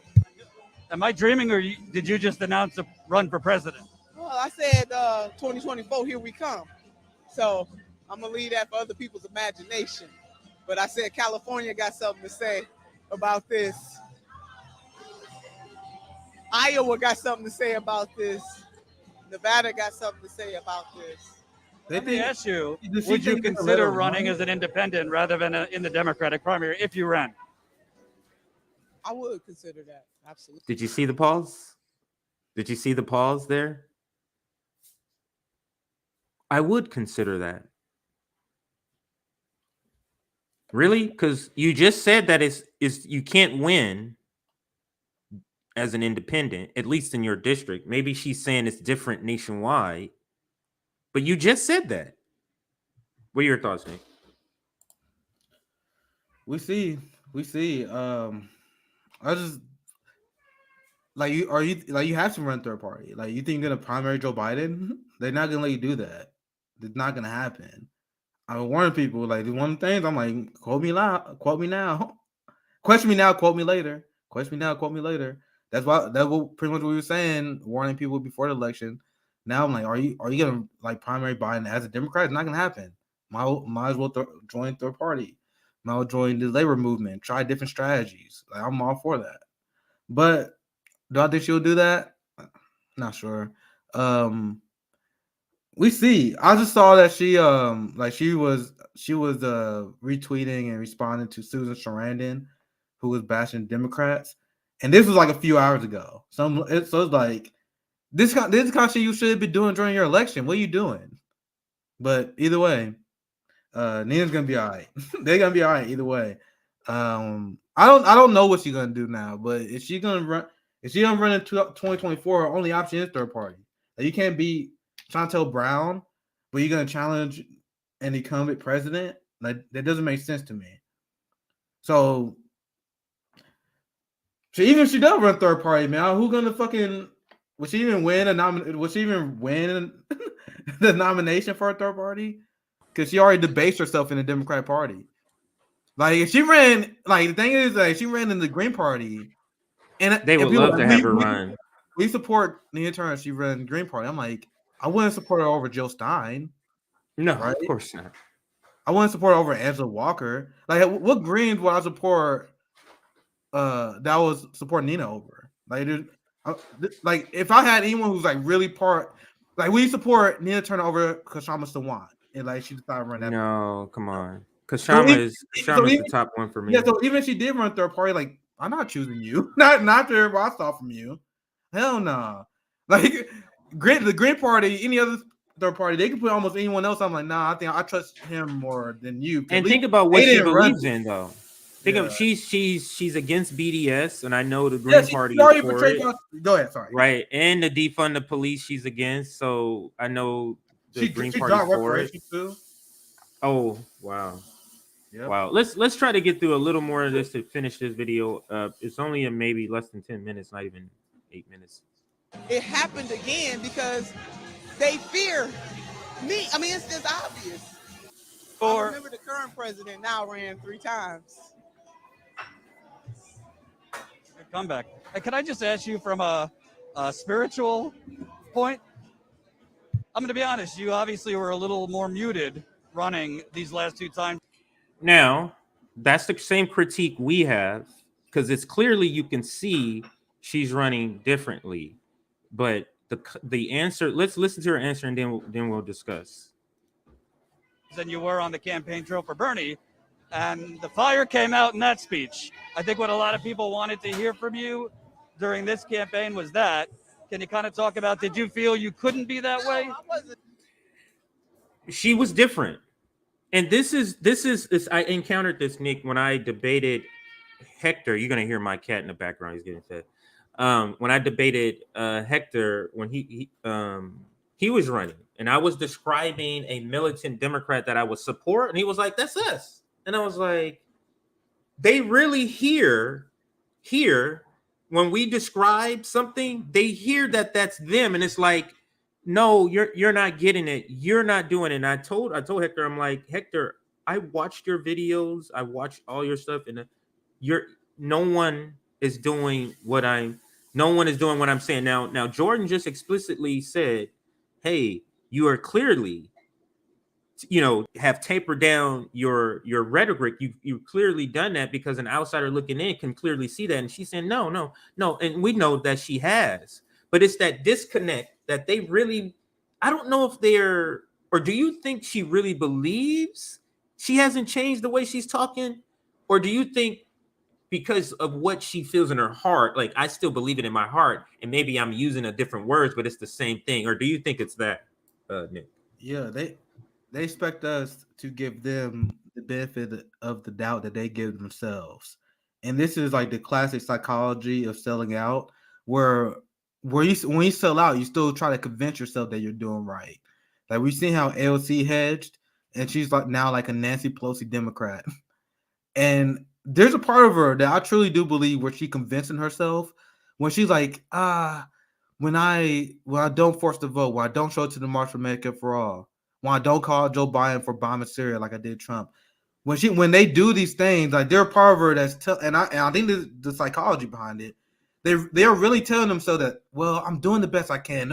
No one else will do it better than me. I really do have the best intention. I gotta make sure I secure the bag though. Like, just because I care about my career doesn't mean I'm not doing the right thing. And I think they literally convinced themselves of that. So I think there's a part of her that thinks, but there's conflicts with that. There's conflicts with that because, like I said, there's one politician that's currently elected that I would support, that I know of. Maybe there's another politician that I'm like, a local politician that I never heard of. That's great also. But Kashama, that's it. She is the template of how every politician in this post-pandemic era should be behaving, where you're speaking in the manner that she's speaking, and you're on the ground, and you're putting your money where your mouth is, where you're donating money and donating some of your salary. These things are going to be core to prove that you're down for the cause. Yeah, she's the litmus test now. She's the litmus test now to me. Like, you don't have to be as perfect as her, but you got to, like, at least try to imitate that. If you're not trying to imitate that, I know you're not about that. And I vote for Chris Hedges. I vote for Chris Hedges too. Yeah, I think he ran. Correct me if I'm wrong, guys, but a while ago. I think he ran a long time ago. I remember long time ago. I remember someone asked him to run again, and he was like, "Hell no!" I'm like, bro, he didn't like it. He didn't like running. He didn't like what he had to do and stuff. So Kashama Sawan, Chris Hedges, like, two of the, like, publicly recognizable names that I will support. Right? Absolutely. I wasn't muted, especially this time around. I was not muted at all. I've been out there saying the things that need to be said. I talked about this seat not being for sale. That's calling out the person that's in the seat. I called out the bill. That's not calling out the person being in the seat. That's calling out the seat. That's calling out the issue with the system, because it's corruption. You're calling an issue with the system. Calling out the person. This is what I'm saying, Nick. And she in her mind, that's calling out. But when I say you need to call him out, so she would answer yes to that question. I'm calling him out. And I'm like, you're not. You have to use the name specifically and not progressive Democrats. AOC, Ilhan Omar, Rashida Tlaib, like that. That's what you have to do. Let's continue with this interview. We're getting to the end. I'm going to say this quickly. Go ahead. To add to your point, she did call them out. She literally sent a letter groveling to the Israeli lobby, AIPAC, instead of calling them out. So that's not us making this. This is what they did. right? If she didn't do that, I would have nothing to criticize her for, right? So it's just factually untrue for her to say she called him out. APAC picked a fight with you, and you back down. That's a fact. But go ahead, CJ. Billionaire class and the millionaire class that came in here to taint and dilute the will of the everyday people. I talked about what the vision is for my district and for this country. So I called out the folks, and that's what they don't like. So no, not muted at all. This is me, and my affect comes in different forms. You know, sometimes I am going to be as fiery as I was tonight, and sometimes I'm going to be just as cool and calm and collected as I'm talking to you tonight. But nobody in this movement should doubt where I stand in terms of fighting for the things that people deserve in this country. My last question, I promise my last question. What do you say to people watching that are just fucking fed up? They rode the Bernie wave. You were out there. They're hopeless. They're working 3 jobs, inflation. They still haven't recovered financially or health-wise from COVID. And they just can't take any more defeat. And they feel like checking out. What do you say to them? So this question is almost describing us. Like, we're fed up. We were on the Bernie train. We're off of that shit now. We're done. We're, inflation is hitting us. Like, what would your answer be if you were her? And then we'll play her answer. Yeah, I'm actually interested in seeing what she said, because this is her addressing us. Whether she knows it or not, whether Jordan knows or not, will be her addressing us. So let's see. I'm actually very curious see what she had to say. To answer your question, if I was her, I probably wouldn't be in this position. She had a lot displaying. But let's play the video. I want to see what she says now. I'll respond to that. They can't check out because that's what the status quo, that's what the corporatists want them to do. They want them to check out. I was serious when I said this. Cleveland was the station of hope on the Underground Railroad. We have hope. Still selling. This is hopeism right here. This is hopeism right here. Hopium. Word. You can't check out, because if you check out, then they automatically win. They being the corporate interest. Are they not winning now, Nick? With us checked in, aren't they winning now? So it would just be more money in my pocket and less work, and I'm still losing. Now, Isn't that what's happening? I'm not gonna be too nitpicky here, but that's not great. That's not great, because now, to answer your question, now to see what she said and see the question, is like, this is when you call this is the call to get people to the streets, not for hopium. Like, she's like, oh, we're gonna be all right. Like, they did that dance earlier before, and she's like, and then she's selling hopium here. Like, after you lose this election, like, yo, my opponent is corrupt. We lost to a corrupt campaign. Joe Biden and the Democrats that endorse against me, not giving us health care. They are fighting against workers. They are waging wars. Even though I lost this election, we need to hit the streets. We need to start supporting each other. That's what I would say. That's what any true leftist would say. We wanted like 10 seconds. Let's go over her answer again. Let's look down. Now compare my answer to her shit. Right? Like, that's what you should be calling for. Let's hit the streets.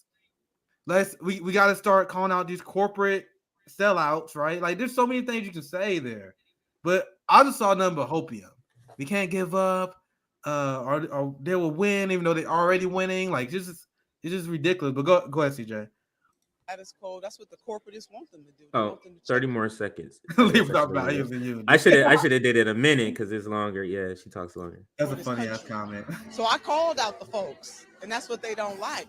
So no, not muted at all. The folks. Who's the folks? And my affect. Say the name. Comes in different forms. You know, sometimes I can't say I called out APAC tonight, and sometimes I'm gonna be. You can't say it. That's why you gotta say folks. I'm talking to you tonight, but nobody in this movement should doubt where I stand in terms of fighting for the things that people deserve in this country. My last question. I promise my last question. What do you say to people watching that are just fucking fed up? They rode the Bernie wave. You were out there. They're hopeless. They're working 3 jobs, inflation. They still haven't recovered financially or health-wise from COVID, and they just can't take any more defeat, and they feel like checking out. What do you say to them? They can't check out because that's what the status quo, that's what the corporatists want them to do. They want them to check out. I was serious when I said this. Cleveland was the station of hope on the Underground Railroad. We didn't check out. Hope is an actual word. Pause. Sorry. Pause. You can't check out. I have another You check response. out, I didn't catch and this they the first time. automatically win. I didn't catch it the first time, and I know you got ghosts, so I apologize. So I'll be quick with you. No, like 20 minutes. We didn't check out. Believe it or not, we didn't check out. So when we march for Medicare for all, and you decide not to march for Medicare for all with us, who's the one checking out in that fight? When we are fighting for BDS, when we have Palestinian activists on, we show solidarity with them in support of BDS, but you decide not to support BDS in order to win over an Israeli lobby that will never love you. Who's the one who's checking out? When you run away from defunding police, when you drop reparations from your platform after burning laws, right? Who's checking out? I'm asking a real question. For anyone who's Nina fans, Nina, if you're seeing this clip, anyone, who's the one who's actually checking out? The people who I gave a Medicare for All speech at the March for Medicare for All on rallies. I'm not checked out. Me and Ron, we plan the tour activities for this summer. We're not checked out. Under no situation are we checked out. But Nina is like, we can't get checked out because we're not giving you money. I don't get it. Who's checked out here? I see the squad checked out. I see Bernie checked out. Where's that fight? Like the kids are still in cages. AOC, where you cry? There's no crying about that. There's no speeches about that. You got checked out of that fight. I haven't. We cover that all the time here. We cover police violence all the time. You got checked out of that fight. But so what so I didn't know. That's why I asked you, Paul. I didn't know it that first time. But that's a sneaky thing that she just did there. Where it's kind of like, oh, well, if you discourage and you don't believe in our philosophy, you're checked out. No, you motherfucking checked out. Yes. Because you're a part of the Democratic Party.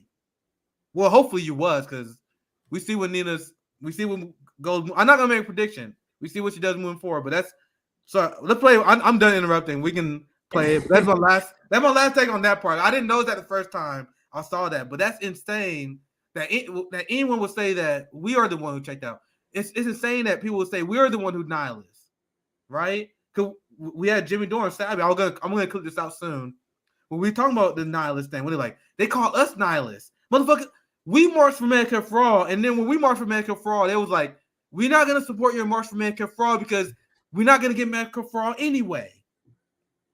Why force the vote? Why force Nancy Pelosi to support Medicare for all? We're not gonna get Medicare for all anyway. Why have a general strike summit? A general strike is not gonna happen anyway. Who's the real? That's literally the definition of a nihilist. Yes. So guys, everything they put at us is a pure projection. Even the checking out part, them saying we checked out, them saying us we're nihilists. We have revolutionary optimism.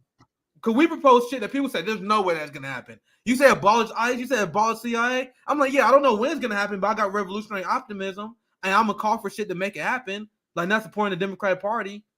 So who's the real nihilist? Who's the one who's really checked out? It's them. Wow. I saw this live. I didn't even catch that part. Maybe I didn't see this part, but that's probably the craziest thing she said to me. But sorry, go ahead, CJ. No, I'm gonna just play some more. It's a little more less than 5 minutes. Let's play some more of this. They being the corporate interests that can buy and bribe politicians, the corporate interests that have a lock hold on what we get and what we don't get. If you check out, then you make their job easier. So we can't check out. We got to fight. Now, you could be disappointed. You could be mad. But what you cannot do is check out because they automatically win if we do that. Would you run against Biden in a primary if he still ran? 2024 is going to take care of itself. What I'm saying to the people. Don't be coy. Now, in the beginning of the interview, she said, time to take the gloves off. She should have said yes. A leftist would say yes. Kashama Sawat would say, absolutely, I'm running again. I'm coming back on these bitches. That's what we need. like that's what we need. We need people speaking in that way because that shows urgency. You're talking the same way. You said this earlier. No, I've said this many times. The old left is still behaving as if it's the Obama years. Like, you're still talking as if it's Obama years in the manner that you're speaking, as if we just didn't have a pandemic that killed 1 million people, as if we didn't just have a vaccination and all this vaccination craziness and mandate craziness, as if we didn't have the eviction moratorium, as if we didn't have, climate change where we're visually, people are able to point to, this is climate change happening. Like, there's no change in what you're telling us. If you told me to go vote for Nina Turner and then 2 weeks later we have a direct action plan, that's a better strategy. You get what I'm saying? Like, you can't just keep falling back on this electoralism. It's just not going to work. Coy, would you run against him? 2024 is going to take care of itself. But I am saying to the people, I was very clear up there. Said 2024, here we come. I guess I'll see you in Iowa. Thank you. Appreciate it. Good luck. So that's the actually let's hear his wrap up, because he talks about the threats. Wow. All right. That's a pretty big deal. She just made pretty big news there. Number one, according to her, members of the squad were threatened not to endorse her.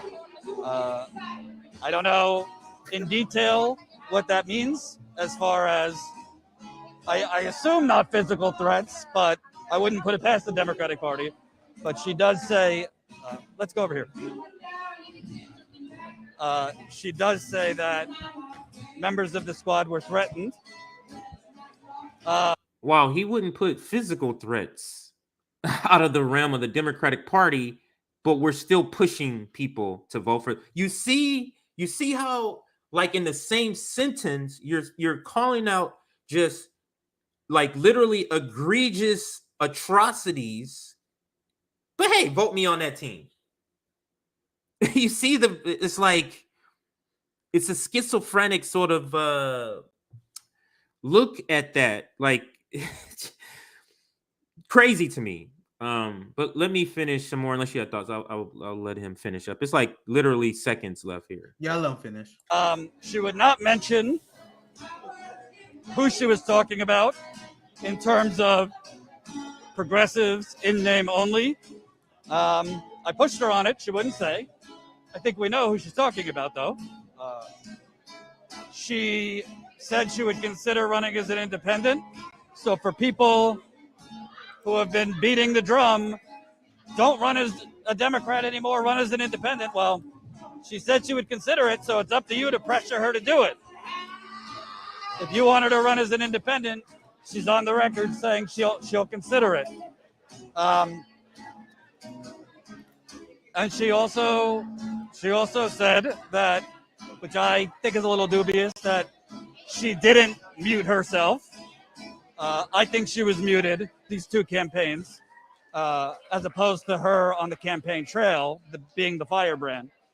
But the main thing she said was the squad was threatened, which is news. I'd love to know more. But it makes sense because we know threats happen in politics.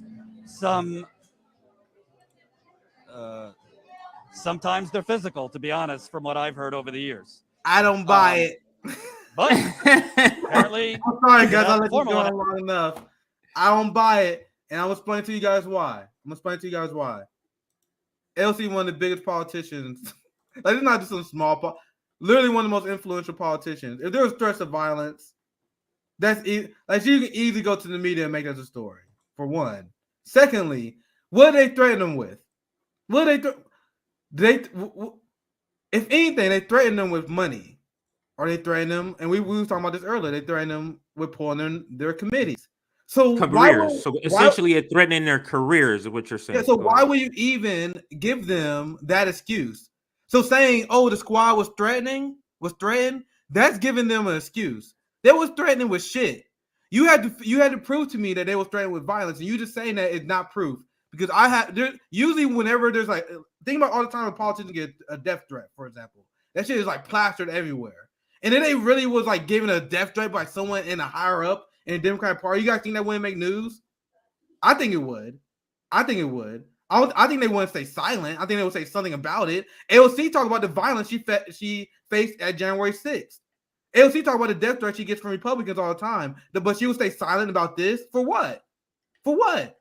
So I don't believe that. That's my instinct. Like, I don't believe they were threatened with violence. It doesn't make sense for them to do that in an election where Chantel Brown is most likely to win anyway. It's not big enough for them to threaten for violence. Now, if AOC was calling for abolishing the CIA, I'm like, yeah, they probably threatened violence. You really think they're threatening violence for this fucking election? There's no fucking way. I don't buy it. And secondly, if they were threatened with anything regarding their material career needs, like committees and money, why would you use the word threaten? That's misleading. Say the squad sold you out. So if the Democratic Party threatened them by pulling their committee seats or pulling funding, you don't say they was threatened. You say the squad took the offer. The squad took the offer from the Democratic Party and sold you out. So why would you even use that language unless you're trying to apologize for them? So that's my overall take. I think Nina said still the inability to address progressives. Inability. She apologized for them in a nutshell. That's my take. I think this is literally meant to defend and make AOC and them look better. Because I don't think there's no credible way to say they were threatening for violence. I don't think they would do this over a fucking election, right? And also, if they threatened them and they conceded to the threats, that means they sold you out. And there's no other way to say it other than that. So if she says it like the squad was threatened, it kind of gives them a way out, an excuse. And I think they're doing that. She's saying that to let them off the hook. But sorry, CJ, that's fine. No, that's what I completely. Maybe you guys disagree with me, but that's my instinct. Like if I have an instinct on something, I'm a ride with it. I think this shit's bullshit. I think they're using it just to make the squad get a squad crap. Oh, they're fighting for you, man. They're fighting against the cabal that's threatening their lives. Nah, motherfucker, they're 100% okay with everything they're doing. I don't know. I'm 100%. I 100% agree with you. Let me read this tweet. In Ohio 11, Rep. Chantel Brown D is currently clobbering Nina Turner 70% to 30% in a rematch of their 2021 special election primary. Like, Jesus, like this is what I'm saying. This number here is an indication of a depressed turnout, especially on the left. That's what this is. To me, that's what that is screaming. Let's see if anybody of note said anything here. Clobbering,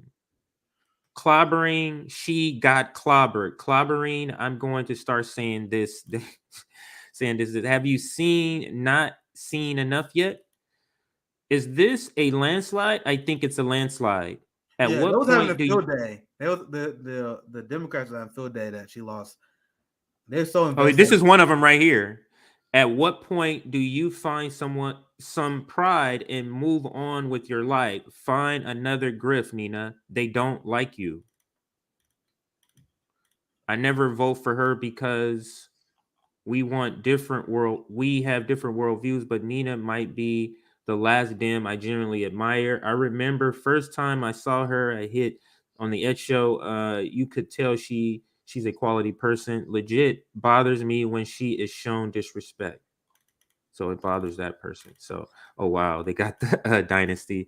Nina Turner and Burners still taking L's. That's another. Wow, Nick.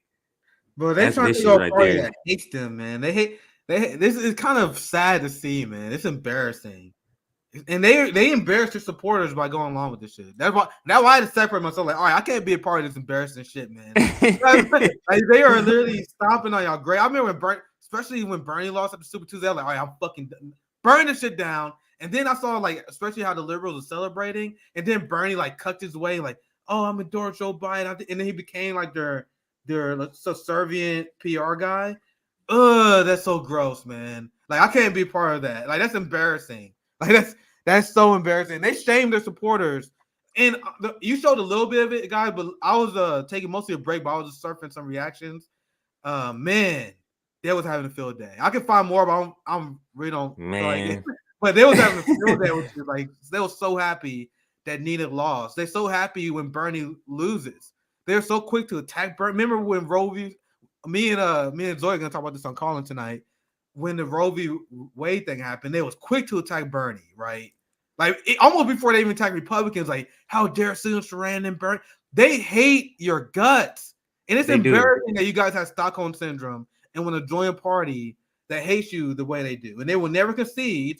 Ever since you joined their party, they shifted to the right, not the other way around. They doubled down, shifted to the right as a fuck you to you and everyone who supports you. They hate the Bernie movement, and the Bernie movement is still willing to do a tongue battle for the Democrat Party. We see, and I'm withholding judgment because I'm harsh in what I say, but I try to be fair. So I'm gonna get time and see if Nina really does ditch the Democrat Party. If she does, good for her. I don't believe it. I don't believe it yet, but I'm not gonna drag her before she overcommits on that. But if you like a Bernie guy, he's still like providing defense for Joe Biden, and they still do. You trying to sheep her people to the Democratic Party after everything they've done, like just even in recent times, after all the fuck yous that they give you, that's embarrassing. I can't be part of that. Like that's to me that's nihilism. like just taking. I don't know. Fucking that's so. I don't have words to describe this shit. Like, cause I see how they like dancing on Nina's grave. Maybe I should find this video. If you can find it, and I have a video too. I'm gonna play quickly, just so you can get the audience can get a perspective of, so for the people who are really bought in. Wait a minute, did Brianna Joy Gray drop something already? What happened? So everybody's capital. Let me share my screen, then you'll know what I'm talking about. Okay, yeah. Hey, sweetheart, my girls are just now waking up, so I'm gonna be taking them to school. But let me play this Rational National, because I want to get a reaction. I want you to see reaction of people who are still invested in the strategy, and the Humanist Report. It's really quick. It's not anything, but you can see the sadness in their faces. This is a new one I have not watched, but let's listen to the Rational National. This one is about the announcement. But what Sister Turner is going to do is to continue taking my skills all over this nation, and I'm going to see some folks in 2024. Hello? Oh my goodness. Does Nina Turner have a surprise for us? So, unfortunately. Look at this cheerleading motherfucker. Bro, he fucking was so excited. Oh my god. Sorry, let's keep because it's like this is another thread. What he's hearing. He's like, oh Nick, yes. It's two ways you can hear what Nina's saying. You can hear it as what you described as a what is this gonna do kind of thing. And then you can hear it how he describes, where it's like, wow, I can keep this drift. I can keep this grip going of pushing people to the Democratic Party, because literally, what other campaign, Nick, is happening right now that they all can have some material to talk about? There's literally nothing going on. So Nina Turner giving them this little innuendo is really gonna energize this base. Go ahead. I haven't seen a video from this dude in so long. I was legitimately curious, like, all right, what direction are you gonna take this? And he really started to stream like, yes, Queen. Yeah, that was so fucking crazy. But anyway, continue. I'm legitimately curious to see his take on this. This is insane. Let's watch this. Last night, Nina Turner lost her rematch against Chantel Brown for Ohio's 11th district. This was, of course, a Democratic primary where a lot of dark money was poured in from Big Pharma, Big Oil, AIPAC, even Republicans. Money against Nina Turner and for Chantel Brown. This, like I said, we talked about this earlier. This is what they bank on. This is why we're losing, because they don't want to use, because they don't want strategy to be the reason they're losing. So it's the dark money, Nick, even though it's dark money literally in every single election. Literally in every single election, there's dark money. But if they say it's dark money, guess what? It's not. It's not our strategy of trying to join the Democratic Party. That's what it's not. If we say it's dark money. David Doe heard that announcement, is like, we gonna be all right. Bro, that's like the national anthem for the boutique left for me from now on. David Doe's like, we're gonna be all right. We're gonna be all right. He was so happy. But let's Let's continue. Yeah, I let's see some of the continue. comments. That's why I don't watch this video. Like, bro, he literally reads news articles. Like this that's literally what David Doe does. Like, bro, just read the fucking article.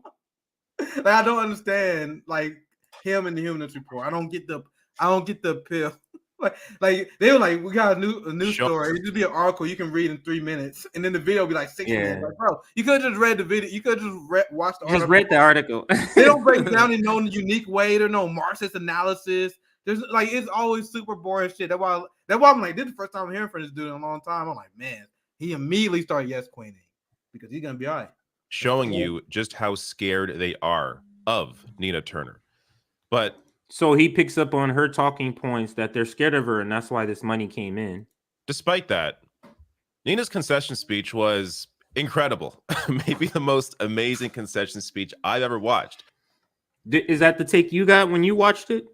The most amazing concession speech? Is he referring to the we gonna be all right part? He's being Is that serious. Oh, he's being serious. Yeah, he's serious. No, he's serious. That's crazy. That wasn't sarcasm. You mean the shit we was clowning on this whole stream? Yes. You guys see the difference in our? Do I even have to add anything? Do you see the difference between our coverage? I don't think I literally have to add anything. So at the end of the speech, she puts down her phone where she was reading her speech from, and she goes on to say this. And this is what I do know. Y'all cracking me up tonight. That in the spirit of Congresswoman Shirley Chisholm, I'm unbought and I'm unbossed. And that's I'm just gonna pause. We're not gonna say nothing. I just need a moment. Okay, now let me restart it again. why that money came in here.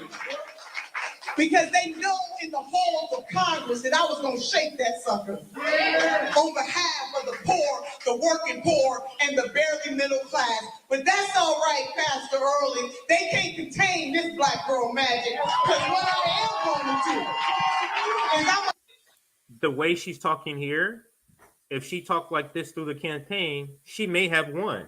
This is what I mean, Nick.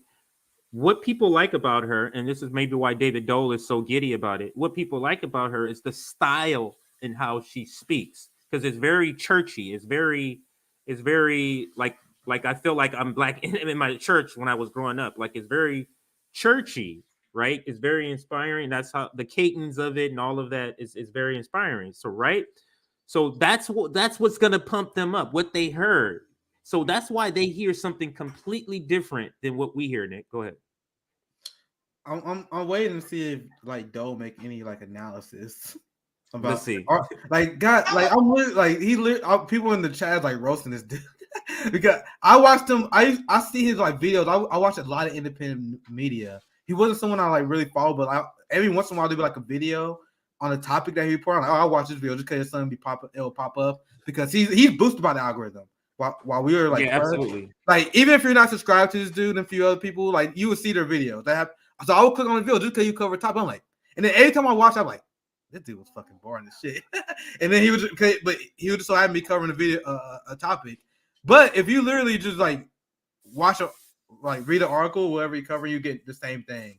And we'll see if he proved me wrong here. We'll see if he have like analysis about how Nina lost. Let's see if he bring up like the dark money fallacy that she brings up.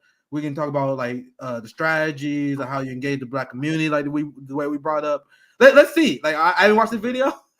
I'm gonna make a guess. Let's see if he actually adds any useful commentary other than just reading a news story and being boosted by the algorithm. Right? Let's see. I'm gonna take this magic all over this country and shake it that way. And maybe 2024 is coming. And I think the great state of California got something to say about what Sister Turner should do. The great state of Iowa got something to say about what Sister Turner should do.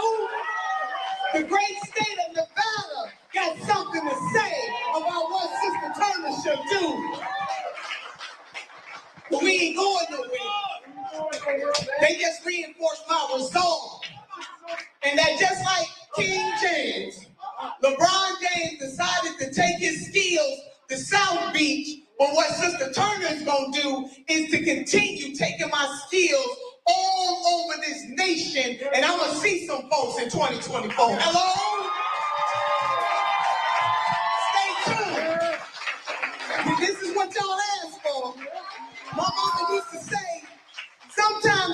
get what you asked for.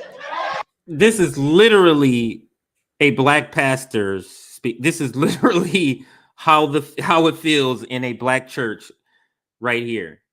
So that's what I mean by that. But let's skip to his take, Nick, because I'm gonna have to leave in a minute. If you want to stay on the stream, because we like to kind of finish this analysis, you can end it I'll probably stay your on own. Yeah, because we got like 500 people. We got to finish this analysis. But let me play it a little bit, and I don't know if you want to prepare something to bring up. I'll play a little bit just to kind of buy a little time here.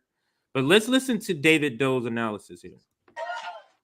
All right. Now, before I get to the apparent massive announcement in this speech, I was watching this live last night, and this week has been incredibly depressing for a variety of reasons.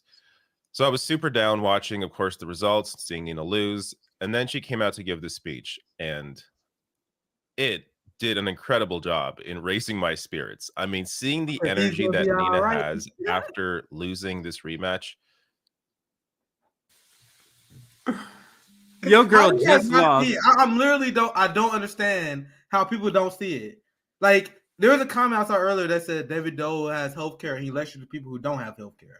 Like I remember he got mad at people who were marching for Medicare for all and called out the squad for not supporting it. And everyone was like, "Hey, dipshit, you have healthcare. Stop lecturing to people who don't have healthcare."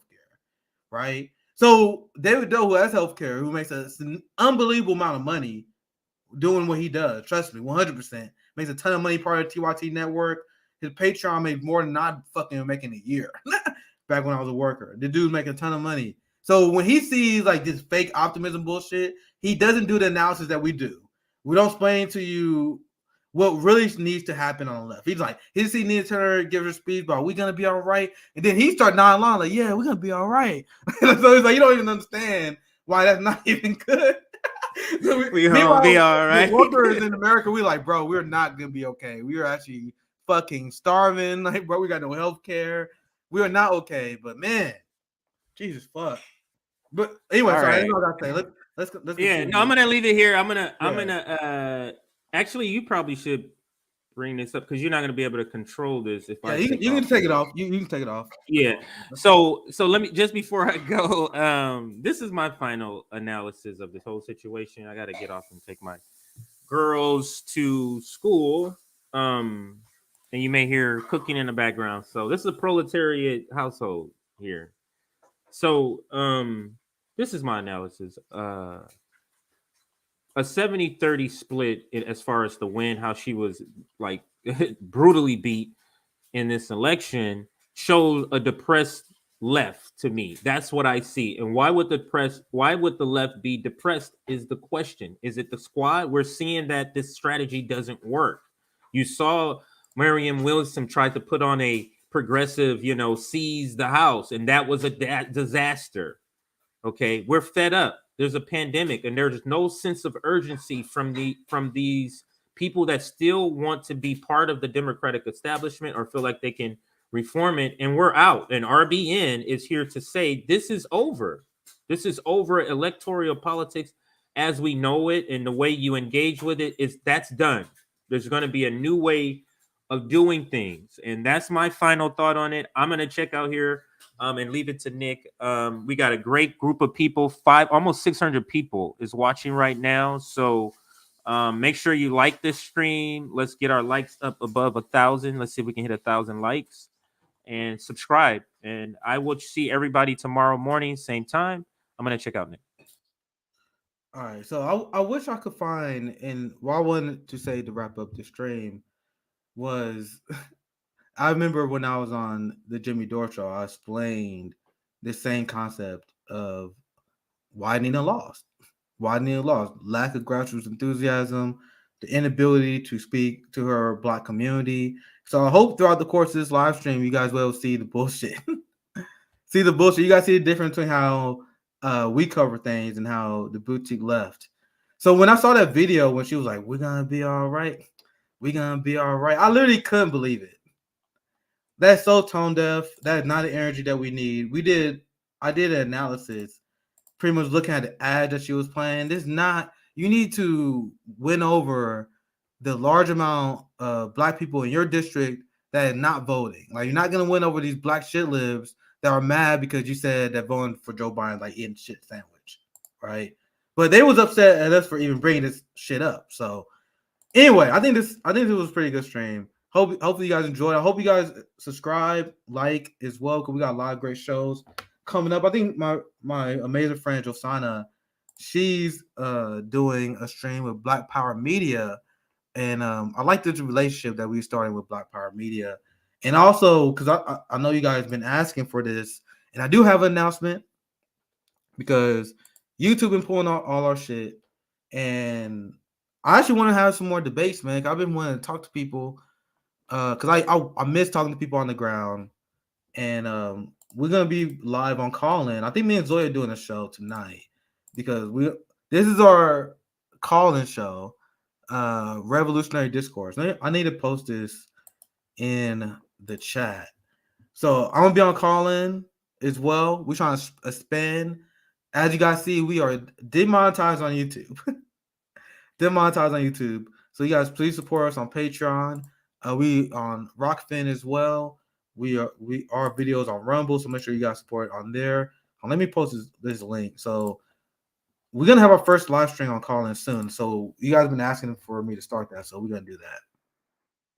So make sure you guys subscribe. That's our Callin. That's our Callin channel. Make sure you guys subscribe to our Substack as well. I'm gonna link the Patreon one more time. We upload multiple times, so I think me and CJ, we're gonna do the Nick and CJs more often. The Callin segment with today, because everyone was melting down about Roe v. Wade, right, being overturned. And my argument, and you already see the establishment trying to blame everyone who didn't bow down to Hillary Clinton. My response to that is, I'm sorry, I don't vote for war criminals. Period. Amen. End of story. I don't vote for people who span our police state and destroy our community. Period. Amen. Roe v. Wade being overturned is the legacy of Barack Obama, Hillary Clinton, and Ruth Bader Ginsburg. And anyone who's trying to deny that, anyone who's trying to put this on people who voted third party, I saw people was going crazy at our great friend at Revolutionary Blackout, Dr. Joe Stein and Susan Sarandon. So I think on our first discussion, I think will be tonight. I think 6 p.m. Eastern time. I need to schedule the room. I need you guys to subscribe on Callin. And then I'm gonna do I want to have a debate about defund the police. Like I told you, I've been on the channel. Like, guys, I've been itching because a lot of people they want to pop off. Actually, I'll explain this to you guys. They don't do it no more, right? People used to try to call me out, but now I'm like, all right, let's have a conversation. Let's debate about it. Let's invite me on your show. That what happened to Hassan when Hassan tried to call me out, and then people will get mad at me like, how dare you ask for a debate? How dare you ask for a conversation with someone who called you out first? Like Hassan Piker, they called us out first for the Jones Strike Summit. Now, my response when I ratioed him, I was like, let's just have a conversation. And then people were like, oh, you're just a grifter. You're just trying to take advantage of this platform. And I'm like, bro, I don't give a fuck about Hassan. He should have kept my name out of his mouth. So people, they have a lot of beef with RBN, but they will never fucking debate us. They will never have dialogue with us. It won't happen. You see what happened with Jen Perlman when she had CJ on her show. It doesn't go well for people. So I'm like, all right, since I can't get none of these loudmouths that claim they have so many disagreements with me, I'm like, all right, I would love to hear it. I would love to hear you dispute my criticisms of Nina Turner that I made on the stream. I would love to debate these people on strategy. I would love debates on these shit libs and conservatives. I'm gonna host a defund the police debate on Callin. Me and my friend Zoya. You guys know Zoya. She helped fund 10 Demands with me. So I want to have a discussion when we talk about police abolition. And I want to see what the big state government and any state bootlickers have to say to defend their system. So I want to show you guys this. I guess I got one story I want to show people, because I want to show you guys what side the police will always take. So the Democratic Party is increasing the police state and increased budgets in anticipation of late stage capitalism and capitalism getting worse. What you see with the right wing engaging into this culture war, leading into the culture war, is because Republicans can't sell them on shit, right? I'm kind of spoiling the Callin show, but I guess I'm doing a preview.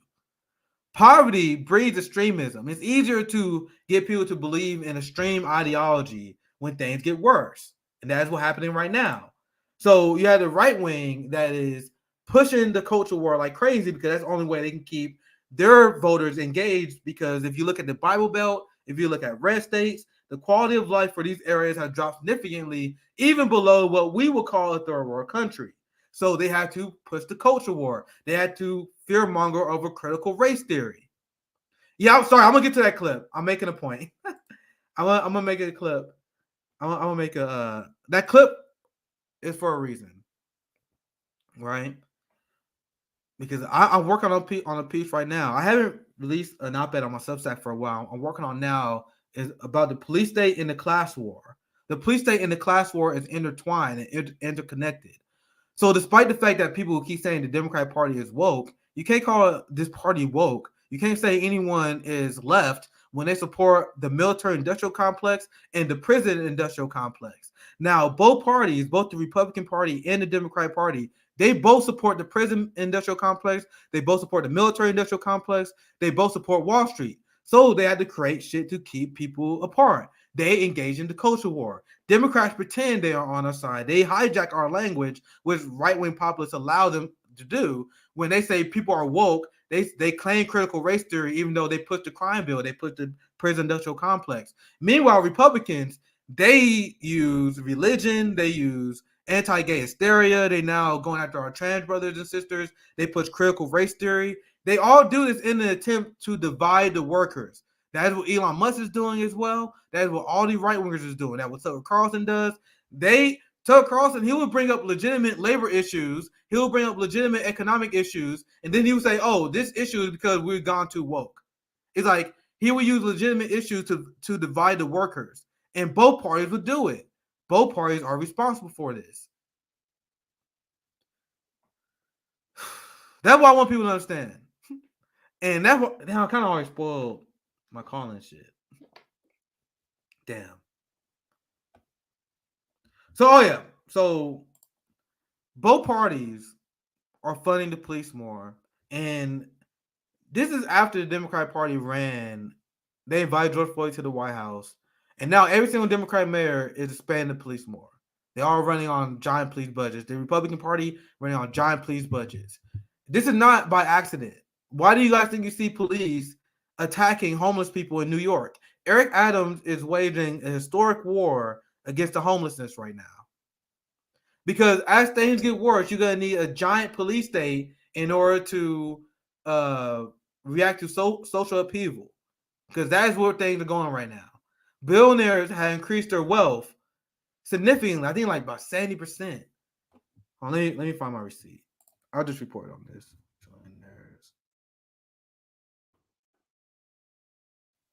Global military spending talked. Here it is. Here's the receipt I wanted to show you guys. So this is what they are distracting us from. And this is what RBN, because I know we probably got some hate viewers. There's no way all you motherfuckers are fans of us, right? This is what we're trying to highlight. Staying on democracy. Tax Day study shows U.S. billionaires now own $4.7 trillion. Now, this is why we are strictly an anti-capitalist channel, because capitalism is a system that crashes every 4 to 8 years, as explained by Dr. Richard Wolff. Capitalism has completely crashed 3 times before I turned 30. You guys understand that? But that is not by accident. Capitalists want to pretend this is by accident. That is by design. That is by design. Because there's something called disaster capitalism. When Hurricane Katrina hits, whenever there's a climate catastrophe, capitalism makes money off of that. Capitalism makes money off of financial failures. So, for an example, when Wall Street crashed in 2008, you had people in Wall Street made more money. When COVID happened, you had billionaires make more money. Elon Musk became the richest man during COVID. Now look at this. Their collective wealth soared 62% over the past 2 years. Now, I'm asking you guys, what happened over the last 2 years? The last 2 years was COVID and its economic disaster that bankrupted millions of Americans and left countless people homeless. Now, they say worker earnings have grown just 10%, but those gains are eaten away by the rising cost of food, housing, and other necessities that Democrats are blaming on the Putin price hike. Republicans are blaming this on government spending, on Biden spending, even though that's incoherent. Biden is spending less on this pandemic than Donald Trump did. That's a fact. So their job is to play the culture war to distract us from these issues. They are designed to divide the workers, and they both are willing to increase the police budgets more. That's why we call for a third party. So the same Democratic Party, and now I'm going to get back to the clip I was going to show you, because now we have people that want to hit the streets. Now look at what the police are doing to these activists, right? Oh, I should turn the sound on. Damn, let me turn the sound on. And then we wrap up. I just wanted to. This guy's fucking scared right here. This cheesy mustache fucking scared. Cheesy fucking mustache. Get the fuck out of here. Get the fuck out of here. Get the fuck out. Get the fuck out. Get the fuck out. Run away, bitch. Run away. Run away! Run away! Yeah, yeah. Run away! Run away! Run away! Run away! Run away! Run away! Run away! Run away! Run away! What the fuck are you gonna do, bro? What the fuck are you gonna do that cheesy ass mustache? That cheesy ass mustache! You back up and fucking punk! So as people start to protest, you have the cops that immediately start rioting and start rioting. And that's the language that we got to start using. These are peaceful protests that popped off, and then LAPD immediately started assaulting people, using violence. And why am I bringing this up? I'm bringing this up because we are in late-stage capitalism. We have Republicans that are engaging in this culture war to keep their base fired up because they're on the side of the corporations as well. And now you have the LAPD. Here's another clip here. Their role is to break up protests. Their role is to serve capital, to engage and defend the culture war. You see the violence? How dare we have the right to criticize any other country with what they do? Our police use tear gas on people. Tear gas is considered a war crime. You see what they're doing here? You have Eric Adams waging a war against homeless. Here's that receipt. Mayor Eric Adams stands by push for controversial homeless encampment sweeps. This is supported by both parties. So I want you guys to take that away. And I want to debate people on this. I want to debate people on the police state, because there are people who think they are populist. There are people who think they are class conscious, but they support the expanding police budgets. They support these thugs in uniform who only serve capital. Do you guys know that the NYPD police budget is larger than the Ukrainian military budget was before they started getting all these weapons? It's 3 times larger than the DPRK military budget. It's as large as the Iranian military budget. So I'm asking you guys, as we get in this stream, why is our country going to war with their own people? The working class lose more money via civil asset forfeiture, regressive fines and fees than they do criminals. And that's a fact. You lose more money there is a class war waged on working class people by the police state and by corporations.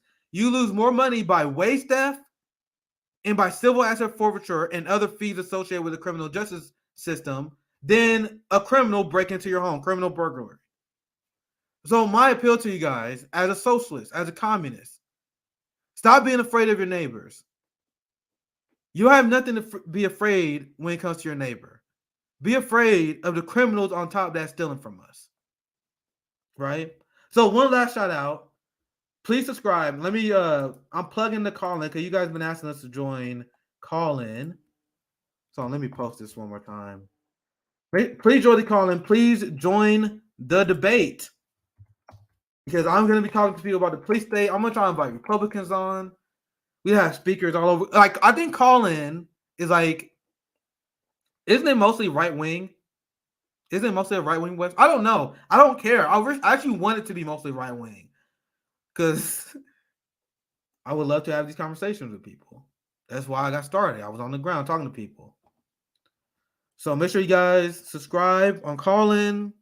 Super dope app. I've been watching a few lecture shows on there just because I was scouting the app. It's good stuff. So check it out. Excuse me. Me and Zoya are gonna be on there. Me and Zoya, we're gonna yeah, Sabby does call in too. Sabby been killing the game. Sabby's killing the game. Goddamn. Sabby be flexing on him so hard on her streams. She was on Jimmy's show too. And I'm talking about the police state, and Jimmy's like the only boutique leftist other than us. He's the only person on YouTube that's calling out the police state. He did a few videos on it. We're the only channel that covering this all the time because we are affected by this. So I get credit for Jimmy for at least covering this shit. He did a good segment on the criminal cops in LAPD. Sabby Sab. So make sure you guys subscribe to Callin. I'm taking this time to promote that. I'll post it one more time. Cause me and Zoya, we have another show because we did 2 streams on Ukraine. I had 2 shows on Ukraine. They got pulled. So we're going to move on to Callin. So anyway, thank you guys for checking us out. I think we got another stream tonight with Josana and Black Power Media. I think I'm going to be able to join the roundtable tomorrow with Savvy and JB. So we upload every single day. Hopefully you guys enjoyed this breakdown. And I will be on with Zoya tonight. What time are we doing that tonight? What time are we doing that? Let me check. I think it's 6 p.m. Yeah, 6 p.m. Eastern time. Me and Zoya, we're gonna be on Callin. I think we're gonna talk about Roe v. Wade and who to blame for that. So I want to get a lot of shit libs in that chat. Oh, that would be fucking hilarious. And then I think our next stream is gonna be defund the police. We're gonna have a debate about defund the police. So I told you guys I want to start debating because a lot of people will be popping their gums, man. But as soon as I invite me on your show, let's have a conversation.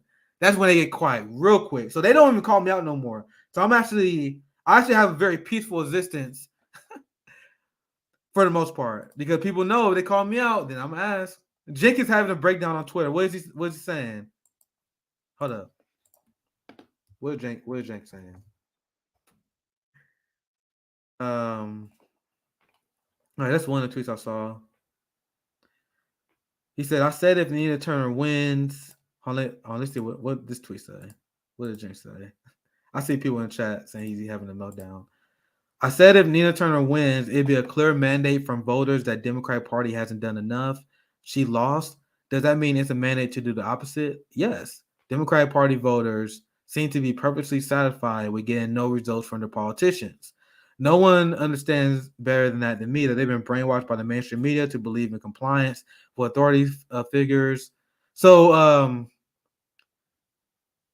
yeah, like the KI people don't like progressives. They won't like progressives. They won't win you over. So I don't disagree that Democratic Party voters are brainwashed, but all these arguments that they're making, it backs up our argument that we need a third party and we need to stop engaging with the Democratic Party, right? That's my take. Anyway, I don't want to get that kind of too much attention. So make sure you guys subscribe on Callin.